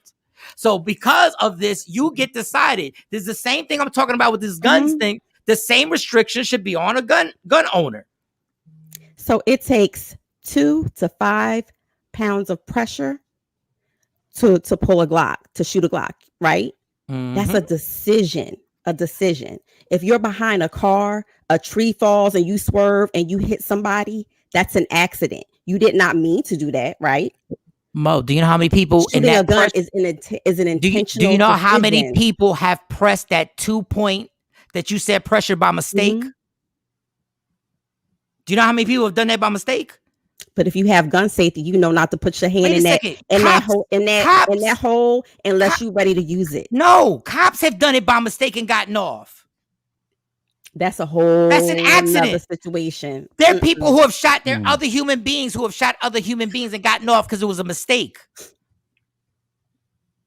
They took the gun and they put that pressure and what they used to get off was exactly what you just said. It only takes 2 pounds of pressure for a trigger to go off. But if they went to gun safety school or if they had any type of gun safety, they wouldn't have an accident. Not to put they would know you don't put your hand in there and your finger in there unless you're ready to shoot. And if you come out, if you think somebody's coming in your house, in your house, you're giving me like 3 or 4 different scenarios in this one thing right now. You're jumping from scenario to scenario. Okay. That's not the same thing. If someone come in my house, they getting warmed up. Because I don't know if somebody's coming to your car whatever you're at coming night, to do is ill intention. If somebody's coming to your car in the middle of the night and your car is right there, you're going to tell me you're not going to put your finger on the trigger? Why? First of all, why are you walking up on somebody in the middle of the night to their car unannounced? Don't put it on the other person. We're asking unannounced. I'm asking you a question. Are you putting your finger on the trigger? So it might not be the trigger to be on the side of but it. I might be ready. Oh, y'all I might be hilarious. ready. Yes. I mean, you see cops do that too. They put it on the side. They don't necessarily have it on the trigger. They got there's a ready position. Like, hey, I don't know what's going on. I want you to Google how many people have shot somebody by mistake. And I'm not saying I am not saying again. So the mistake comes in when again the process, the mind. Oh, I thought he was going to do something to me, so I decided to shoot. Right? So it's not so much as an accident when you shoot somebody versus the variables that made you make that decision. Okay. But when you're talking about comparing it to driving a car, you drive a car, something fall in front of you and you swerve and you hit somebody. That wasn't your intention. That was not your intent. How about if you were speeding? Was it your intention? Was it your mistake then if you were speeding, if you were doing 90? Was it your intention to kill somebody? It was your so herein lies the problem with that. You were speeding. You made the decision to speed, knowing the ramifications. 1, I can get into an accident. 2, I won't have the refractory time to stop. If Jay, somebody I want you to Google how many people have been killed by accident, by a gun in America. And the thing that you're saying is that you're literally. So what you're saying is somebody come. You can do all the classes you want. Cops are trained, and cops have shot people by mistake. Literally, they allegedly, so they say. No. Everybody says. Everybody says. Wait a second. When they do ain't no allegedly. Wait, you're gonna tell me now. Everybody. Wait, you're literally gonna tell me now a cop hasn't shot somebody by mistake. You're gonna tell me that? No. I didn't say that. I didn't say that. I'm just saying every situation is not the same. All the variables that go into certain situations are not the same. Okay, so I want to tell you, you can shoot somebody by accident.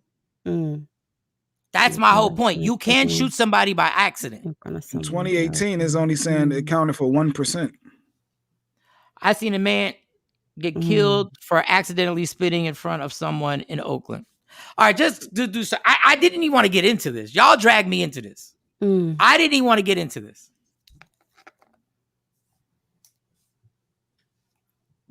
So go ahead, do a story. You're happy to 1%.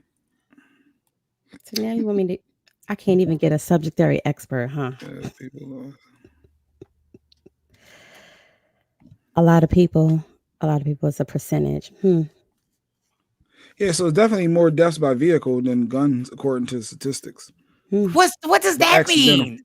There's more accidental deaths by You made vehicles. the analogy. You made the analogy. That wasn't my analogy. My analogy is if you have to have a license to drive a car, why wouldn't you have to have a license to get a gun? Get a gun. That was my analogy. Don't twist my analogy up. Well, you should need a license and to purchase a gun. And if you have to take a road test and you have to get it renewed, you have to take a road test, you have to take a driver's test, you have to do that. That should be the same thing you have to do to get a gun. Your eyesight's a little paired. You might have to do this. So, Mike, it just goes there. But back to Mike's point for you, Mike. That's why I was saying you take your own personal safety and knowledge and education to yourself, and you should educate yourself. You said no because everybody else ain't got Jay, to. I'm not I don't. If I don't have to, I don't. This is you make my point. I don't have to. but you know you should educate yourself. So why I not? know I Just because shouldn't you- drink and drive. Okay, Mhm. I know I shouldn't drink and drive, right? Mhm. And now they punish me for doing it. But if they didn't, I'd still be doing it. So there needs to be restrictions on what you do with a gun. But I don't have to, Jay. I don't have to get safety. I don't have to do these protocols. All I'm asking is, why isn't enforced? Why is it not enforced?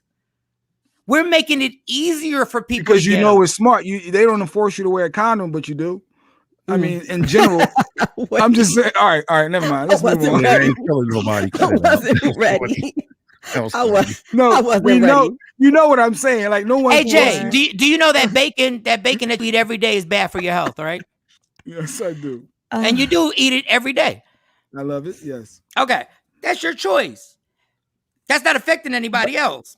To that point. But I don't understand why people are so upset that it should have to be something that you have to have responsibility in owning a gun, and they should be things that you have to do. I don't refute that. I totally agree with what you just said. There should be some system in place to where you got to get a license first before you can get a gun. I But you agree with don't. that. So again, but you don't. Shut up, Cam. It's true. But that goes back to what I was saying about being a part of the Well, process. as soon as the butt goes, it cancels out everything else. Oh, the butt, yeah. Yeah, the butt cancels out everything that A you class said. is not going to help. In addition to, I just want to explain because I know you guys think the training, a class is not going to help. Again, 8 years in the Army, and after all the training, I've seen people freeze up and make mistakes. Training only does so much. You feel me? But everybody believes, Bruh. but action. Everybody believes in the heat of the moment, Mo's gonna know. In the heat of the moment where she's in fear of her life, she's gonna know not to put her finger on the trigger. And then she knows. No, you just said, I'm going to not put my finger on the trigger. And what if you think you're in danger, right? And you put your finger on the trigger and you kill somebody and you find out, just hypothetically, you find out they weren't even coming for you. Their car was parked next to yours. They weren't even coming for you. And now that is an accident, correct? Absolutely. But That's but that does not relieve me from full culpability because I still made the decision in that moment.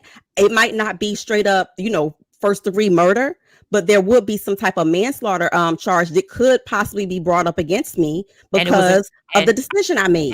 And this is why I'm telling you it should be more difficult to have a gun because when an accident happens, a life ends. So the responsibility of owning something that can take a life should be at its highest priority. Yes.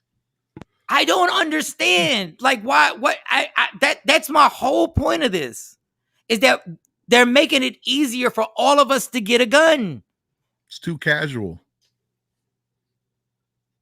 That's it. So what do you think that we can do to combat the problem, Mike? I gave up, Mo. Of the easy access to firearms. I gave up because I realized this country's obsessed.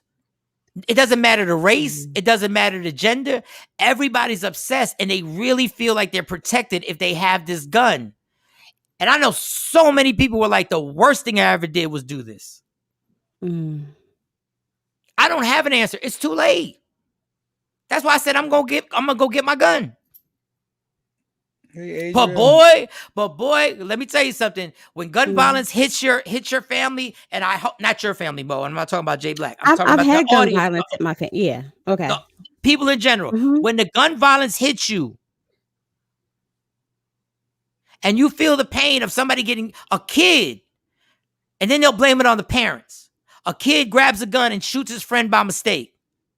I don't want to hear all this stuff. I don't want to hear. I don't want to. I'm telling you, the dangers of a gun are the roots grow so crazy. Kathy, the roots put Kathy's thing. The roots are so crazy. Mike, real talk.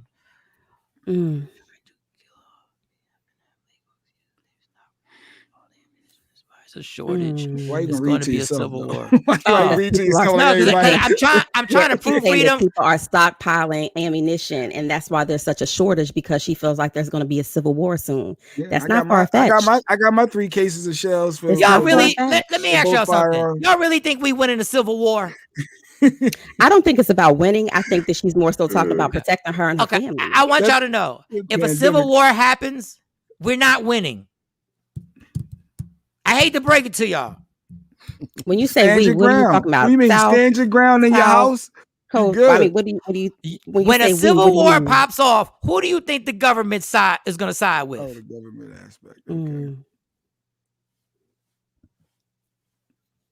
But I'm gonna get my gun. Just get your education too. No, Just I'm gonna agree get to my do gun that. and I'm gonna get a gang of them. You're gonna get the AKs and Oh God, because we ain't even talking about that. We ain't even talking about how easy it is to get those. These laws are being laxed, not for our benefit, y'all. These laws aren't being laxed for our benefit. They do it all the time. I mean, one of the issues that I do have, and I said one because I do have many when it comes to gun control and whatnot. The high powered assault rifle. Assault is like this. Everybody, no one in America, outside of if you are in the military, has a need for a high powered assault rifle. You just don't. So I think that that's one of my bigger problems, not so much as the handgun. And I'm not saying that a handgun can't kill you, but when you're talking about easy access, especially in the Black and brown community, easy access to get a high powered assault rifle, that's a problem. Yeah. No, it's a problem. And those are imported. Those are imported. And making gun laws easier. Just remember, your kids, everybody listen, your kids got to go to school and you can't send your kids with a Glock. But the kids find them and take them to school. And that's what Shorty said. I just saw something too in the news. The kid shot. It's just safety, education, Mike. Where you going, when you get your firearm, where you going to keep it at? How you going to keep it secure? You got easy access. Your safety. You know what? I've been a safe parent. If my kid wants to steal my car and drive off in it, they can.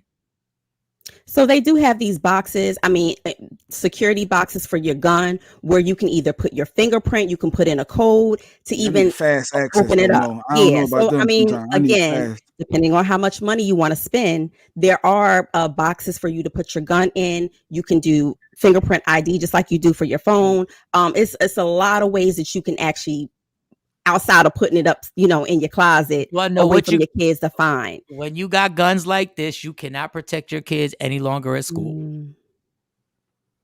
Well, what grown, sound-minded adult is taking a gun to school to protect their kid? Like what? Who doing that? What you can't protect your kids at school because there's nothing you can do. There are too many guns out. in that aspect. But you can control to an extent. You can't control to an extent how your child has access to your gun to even bring it to school. But you can't control mass shootings. The country can't control mass shootings in schools. You know why mass shootings are down this year? Because of COVID. Mm-hmm. Once again, the roots of a gun, the problem are the roots that grow because this is a permanent thing. When it happens, you don't bring people back. You can't bring people, and everybody talks this is permanent. If you make a mistake, it's permanent. If somebody's depressed and you have a gun in the house and they get to it, I know you can lock it up. You didn't know the person was even going to sleep over. You didn't even know the person who lives with you was even depressed. That is true. They do. They literally want teachers to carry guns. They want teachers to carry guns. They can take down an active shooter. If an active shooter happens, they can take them down. They're not trained to do it. Cops can barely do it. Y'all really think it's a movie? A teacher is going to be teaching algebra. A teacher is going to be teaching algebra, and a mass shooter comes running down the hallway. She's going to grab the gun. She's going to get everybody situated. And the person's got an automatic weapon. She's going to take her 9, which a cop can't even do, or he, and she's going to take down the mass shooter. What the are y'all talking about? So I'm not an advocate for that. So again, I take it case by case scenario. I'm not an advocate for teachers possessing firearms in the school. I think that it sets off a different precedence in education. So I'm not even for that. I'm not even for that. But it did come up in some states. That was something that they were looking at. They can mess around and shoot a badass kid, right? Or the kid was threatening him. Or the kid was threatening him. Yeah, getting violent. And we have a lot of Black and brown children in the school system that do have behavioral issues or mental health issues. So again, like to that point, nah. Can't wake up. I don't know what that's all. Now on this one. Rodney called you out. I sleep on this one. I'm very awake. All right, I don't know how y'all sucked me into this, but y'all did. I didn't want to talk about this. All right, go ahead. Say it, Mike. Say it, son. What? Oh, I thought you said. I thought you were about to say something else. No. I didn't want to talk about this. Oh, in general. Okay, the guns. Yeah. Before Mo got on Mike law. So what is the new Mike law concerning? Once again, can't trump this. We're the leading country. Listen, we got more jails than everybody in the world. We imprison more people than anybody in the world. We got more guns than we're talking about. We look at the Middle East and we're like, they're terrorists. We have more guns in our country than them. Civilians have more guns than them. And we don't think this is a problem. There are other countries that will have 30 in a year is a world record for them. Dog, this is such a dangerous game, but you know what? I'm talking to a wall because they've already brainwashed everybody that, listen, you're going to need a gun. So I'm going to get mine. I'm not going to bang my head up against this wall no more. But every time a kid gets shot in the street, and then when a kid gets shot in the street, the first thing people say is, well, they got that gun illegally. You ain't got to worry about that no more. You ain't going to have to worry about that illegal stuff. That's the first thing. And I'm not talking about y'all on here. That's the first thing I would hear on the radio, where they probably got the gun illegally. That's the first thing they want to do is absolve gun control so they can feel happy about having their gun. Y'all go ahead. I'm going to join you. I'm going to join you.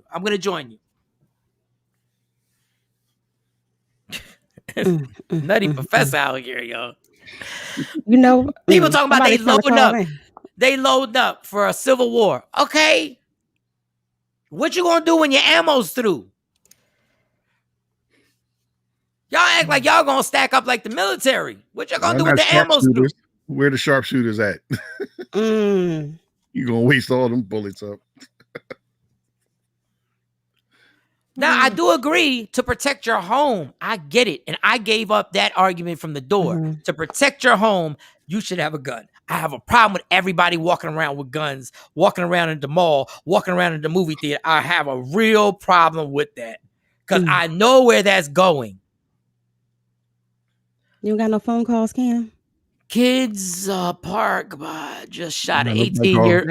Not yet. No. Kids at a park shot an 18-year-old. Somebody's trying to call in. 18-year-old over a water balloon fight. Most people don't need guns. But they'll say that person got the gun illegally. I'm throwing pennies when my bullets are gone. That's exactly it, Billy. I'm throwing pennies. Cut me off. I'm throwing pennies. They are effective. I must say. To irritate somebody. But when you get real mad, do you just like throw a whole handful? No. You can't do that. You can't make it rain pennies now. You got to be methodical with it. Don's comment: as I fought not to get one, looks like I'm going to have to. Don, I feel you, Don. As I fought not to get one, looks like I'm going to have to. At least you don't have a felony that you can, Don. You have that right still. You get in trouble, you lose that privilege. I guess that's a different spin. Well, you told me you could get it when you can get ammo when you're a felon. You can get ammo. You can't buy a gun. I used to get buy all the shells I want for my alleged legal weapon, alleged legally unowned weapon. But yeah, you needed shells because you go to the range. We got somebody over the line. Hold on, you got a caller. You got like one more minute because I'm tired. We're past the time. This is Representative Jordan Harris from PA. Free Agent Radio. Who's? Oh, I'm sorry. Sexy Mo introduced you. How are you? Good morning. Good morning. How's everybody? Excellent. How you doing? I'm doing good. Thank you for calling. I just want to tell you before we talk, I didn't even want to talk about this. But we had Mo and Jay Black forced me into this nonsensical, never-ending argument that is never going to be solved. So go ahead, please elaborate, because I know you know a lot more about. You've forgotten more about the subject than I'll ever know. So go ahead. Well, look, Mo just hit me up, asked me to call in, so Yeah, we're talking about. Can you just give them a snapshot of what we're talking about, Michael Shawn, in relations to guns, the laws? I have a real problem, especially living in Texas. They want to make it now that you don't need a license to even carry a gun. You don't need a license to have a gun. They're trying to pass this right now, and I have a real problem with this because I already see where this is going. I already see what's about to happen now when you got people who can't even behave themselves, can't get violent at Walmart over not wearing masks. And now you put a gun in the situation. Or interactions between ex-boyfriends and baby moms who are already scared of certain people, and maybe they have a new boyfriend. Now the other boyfriend can get a gun without a license. All he got to do is pay his $200, and now he emboldens himself. I just see more violence coming about. Not that we don't have enough violence with guns as it is. So that's what we were talking about. And Mo and Jay Black had different aspects, and I'll just let you take it from there. If Mo, if you want to add something after he talks, go ahead, feel free. Mm-hmm. Yeah, so I think it's crazy to not require licenses and or background checks for folks to carry firearms, particularly when you have rules already in place for folks who should not be able to have guns because they've shown themselves not to be able to do the right things with firearms. So, I personally am a gun owner. I have several. And every time I go to buy a new gun, they run a background check on me to make sure I'm cool. I have a license to carry. And I think it's just like driving. If you want to be able to drive, you got to show us that you know what to do and know how to do the right thing. So I think it's crazy if Texas is trying to move in the direction of not requiring some type of license. But here's what I will say. I say all of this changes when more black folks get guns. That's just my perspective. I support black people arming themselves and getting more firearms, because when you do that, then folks who can call themselves gun advocates and activists, they start to look at things a little differently when everybody has one. So if they want to play that game, if we can't get to where we need to get to politically to be able to protect folks and to take more off the street, then I think black folks need to go to gun ranges, gun clubs, and buy firearms themselves. All right, two things. Let me start with the first one, get it out the way, because Mo didn't like my comparison about driving and driver's license and guns. That's not the comparison you made. That is, because Mo said it's a choice when you have an accident in a car. It's not a choice if you have an accident with a gun. You can't have an accident with a gun. Pull yourself up, Mo. What I said was it's a conscious decision to pull out your weapon and shoot somebody. And what you did was you compared it to somebody driving a car and having an accident or hitting someone. There's different variables to that. So if I'm driving, I have my license and a tree falls and I swerve and I hit someone, that's an accident. Sir, can you accidentally? I can control whether or not I decide I'm mad at you and I take my gun out and shoot you. Okay, can I ask the guest? Can you accidentally shoot somebody? I know that's a loaded question. I want to know. I just want to know. What did I done walk in on? Can you accidentally? Welcome to the party. Welcome to the party. I just want to know. I just want to know, because I've heard many a story of people shooting somebody by mistake, accidentally, and getting off. So is it possible to shoot somebody accidentally? You cannot check the chamber, and there could be a bullet in the chamber. That can happen. Mm-hmm. There could be a malfunction that doesn't happen as much because you still got to pull the trigger. But you got to check to make sure that there's not a bullet in the chamber when you're cleaning your gun and doing stuff like that. That's my way of not answering your question, but Got answering you. your Got question. you. Yeah, I got you. No. But We're gonna leave it there, Mo. We're gonna leave it there. He doesn't want to answer the question. We're gonna leave it there. We're gonna leave it there. To that point, that also goes back to gun safety. Get mad, get big mad, because that's I'm not getting mad because you're repeating yourself over and over. Back. You can have gun safety and still make a mistake. Yes. A military person, a police officer can make a mistake. Yes. You can have all the gun safety in the world, and you've never been in a situation ever to kill somebody, Mo. So you don't even know if you might not make a mistake. You can't guarantee anybody that you might not make a mistake. You can't guarantee everybody that you might shoot the wrong person. Well, so now that is true. You cannot guarantee it, but what you can do is practice. And when you practice more, there's muscle memory, and there's more training on how to handle certain situations. So the more is why I go to the gun range. You're right. Once you point that gun and you pull that trigger, unless you've been trained, unless you know what you're doing, like there could be dire consequences to your actions. We should be requiring, in my view, we should be requiring folks to get training if you want to use a gun. I mean, we require folks to have a certain amount of hours when they want to get their license. We should be requiring folks to have a certain amount of training. That's what I've been saying the whole morning. Well, you don't. But Mike said he wasn't, because it wasn't required. He wasn't going to educate himself. Because Thank you. Put it. No, I said you're not requiring me to do it, and you should require me to do it. Yeah. That was my point. You should require me to do it. Which my analogy is people are not all going to do it if you don't require it to be done. But you know this, so you know better, you do better. Hey, that's why they make laws. You can't have a country where people just do things because they know better. Everybody's gonna do the right thing. Come on, cut that out. But Mike controls Mike. He controls himself. And all Jay, it was a sarcasm in a debate. As long as you're getting you're going to get. I'm not getting anything. I don't have a gun. When I said be a part of the process and talked about lobbying and talked about gun reform and laws. You get mad, Mo? You gonna get big mad? You gonna get big mad, Mo? You gonna get you mad? Told me I was a female Roland Martin. Ain't no average person gonna be able to do anything about lobbying against guns. The government can't do anything about the NRA. It's been here for how many years now? No president will even face up. But you want the common citizen to actually do what? Waste a vote on who? Who's going to go up against the NRA? What mayor? What governor? What senator? What congressman? What congresswoman? Who's going up against them? That's what I want to know. I don't know about that, and I'm gonna tell you why. Sometimes, sometimes people think lobbying groups and whatnot are more powerful than they actually are.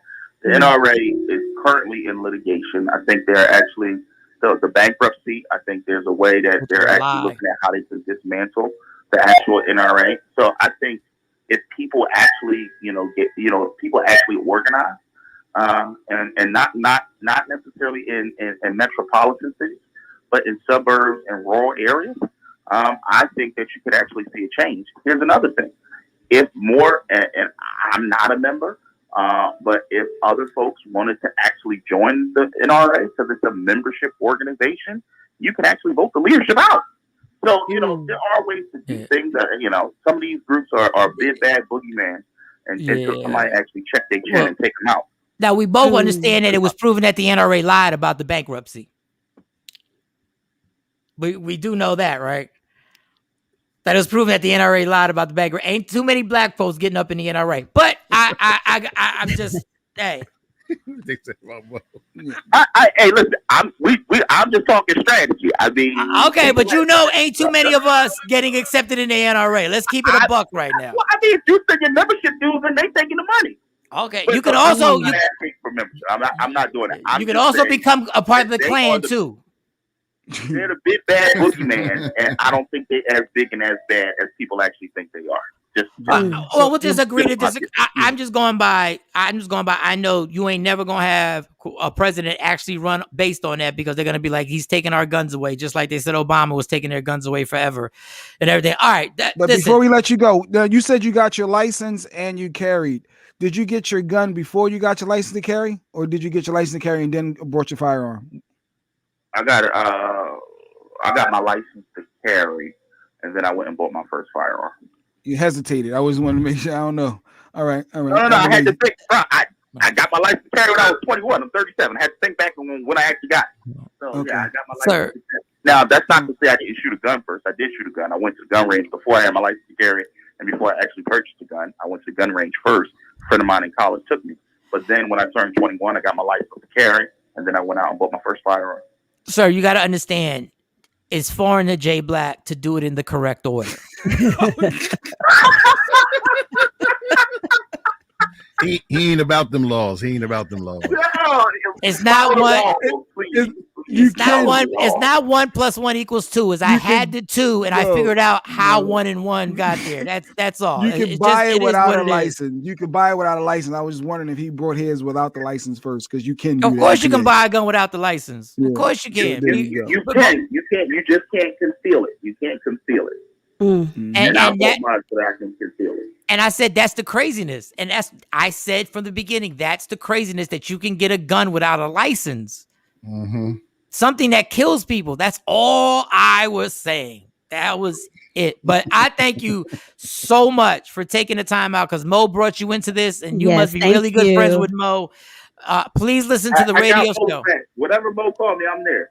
I appreciate you, Representative Harris out of Pennsylvania. Thank you. Thank you so much for proving that Mo was wrong again. Thank you. Thanks for the call. All right. I can't take this. All right, y'all, we're done. And my wife told me, why am I so confrontational? I wasn't confrontational. Was I confrontational with him? Did you hear how you just said it? Listen, Spanky, don't get in trouble. She's over the bacon and the scrapple in the I house. smell it right now. Wait, Jay. Hold on. We're about to wrap up. Jay said, my wife said I'm always confrontational. Am I confrontational? You think? Not at all, Jay. Not at all. You know what, Jay? You're right. Oh man, I don't like the fact that she actually came at you like that. You were absolutely right. That was weird. Kind of, why are you so confrontational? Like, huh? I thought this whole show you were the furthest thing from confrontation. Yeah, thanks, Mike. I appreciate your sarcasm, but I take it. No. I think that. Let me tell you something. Sometimes you got to stand up for yourself as the man in the house. Yeah, exactly. The man in the house. The only person confrontational on this show was Mo. That was it, and she only came like 25 minutes ago. She did it with a smile. She mad with a smile. I'm not confrontational. I just give another perspective and another viewpoint. I just can't believe you brought a witness and the witness proved you wrong Listen, again. That's just amazing. It's my job to bring receipts. It's my job. That receipt ain't prove you wrong. He proved you wrong. But what he did was he pointed out the same thing that I've been saying all along in regards to safety. Safety. It's not going to control everything. In this life, Michael Shawn, we cannot control. Oh, you said my comparison between a car, an accident in a car, and an accident in a gun. He wouldn't even answer the question because he didn't want you to be wrong. So stop. He knew that was a loaded question. No, he knew he was trying to ride out for you. That's what. And I was talking regulations, and he said regulations. I was saying it should be regulations. You shouldn't be able to just get a gun that easy. And I agree with you. And it shouldn't be, in Jay Black, it shouldn't be you do it on your own. Because guess what? If that's the case, there wouldn't be a law that you have to have car insurance, because you should do it on your own. You should do it on your own and get your own car insurance. Jay would. I totally Jay, you riding dirty. You know what? It's bad for the environment that you don't get your car inspected, but you should do it on your own. We're not gonna make it a sticker that we can tell that you don't get your car inspected. Yeah, all right, go get your bacon. Love me for who I am. Always right. Not who you want me to be. I'm playing with that. I'm far from always right. Love me for who I am, not who you want me to be. Always remember, there's only one thing in life that's guaranteed. It will end, and it could happen with somebody who didn't have a license with a gun and shot you at the parking lot of a Walmart. What? Always go left. Yeah, finish, Mike. It will end because you took somebody's spot that you didn't know, and you cut them off on the right lane, and they followed you and they blasted you, and your life has ended, and people got RIP t-shirts with your face on it, but as they're doing it, they still got a gun on their hip, but they say it's safe because they haven't put their finger on the trigger yet. All right, listen, and always left, shorty do out. Yep. Oh my gosh. It's never simple. Finish strong. And protect your happiness. Let no one steal your happiness unless they put that gun to the back of your head. Then you reach down in your pockets and you hand them both hands of happiness. Give all your happiness and just pass it to him. And be like, I don't even need it. We will see y'all tomorrow morning at 6 a.m. Central Standard Time, 7 a.m. Eastern Standard Time. Shout out to Sexy Mo, Jay Black, DJ Cam, Shawnee, Scott. All right, we're good. We talk to y'all tomorrow morning. Have a great day, y'all. What up, y'all? It's Michael Shawn from Michael Shawn and the Takeover Legends. And just in case you missed the show, check this out. I think I got last one for fun. Here we go. You got another one? Don't do nothing stupid. Don't do nothing stupid. You gotta pick, Free. You gotta pick, Free. Cheryl Underwood, Viola Davis. Every woman is gorgeous. Every woman is. God, Jay. Why Viola would you do that? Viola be before she take that wig off sometimes on Scandal. She looking all right until she, snatch the wig off. Once she snatch that wig off. That show where she would take the wig off when she would get home. She's all frustrated. Oh my God. She'd be like, Yep. Michael Shawn and the Takeover Legends. Your escape from reality. Right here on Free Agent Radio. Free Agent Radio.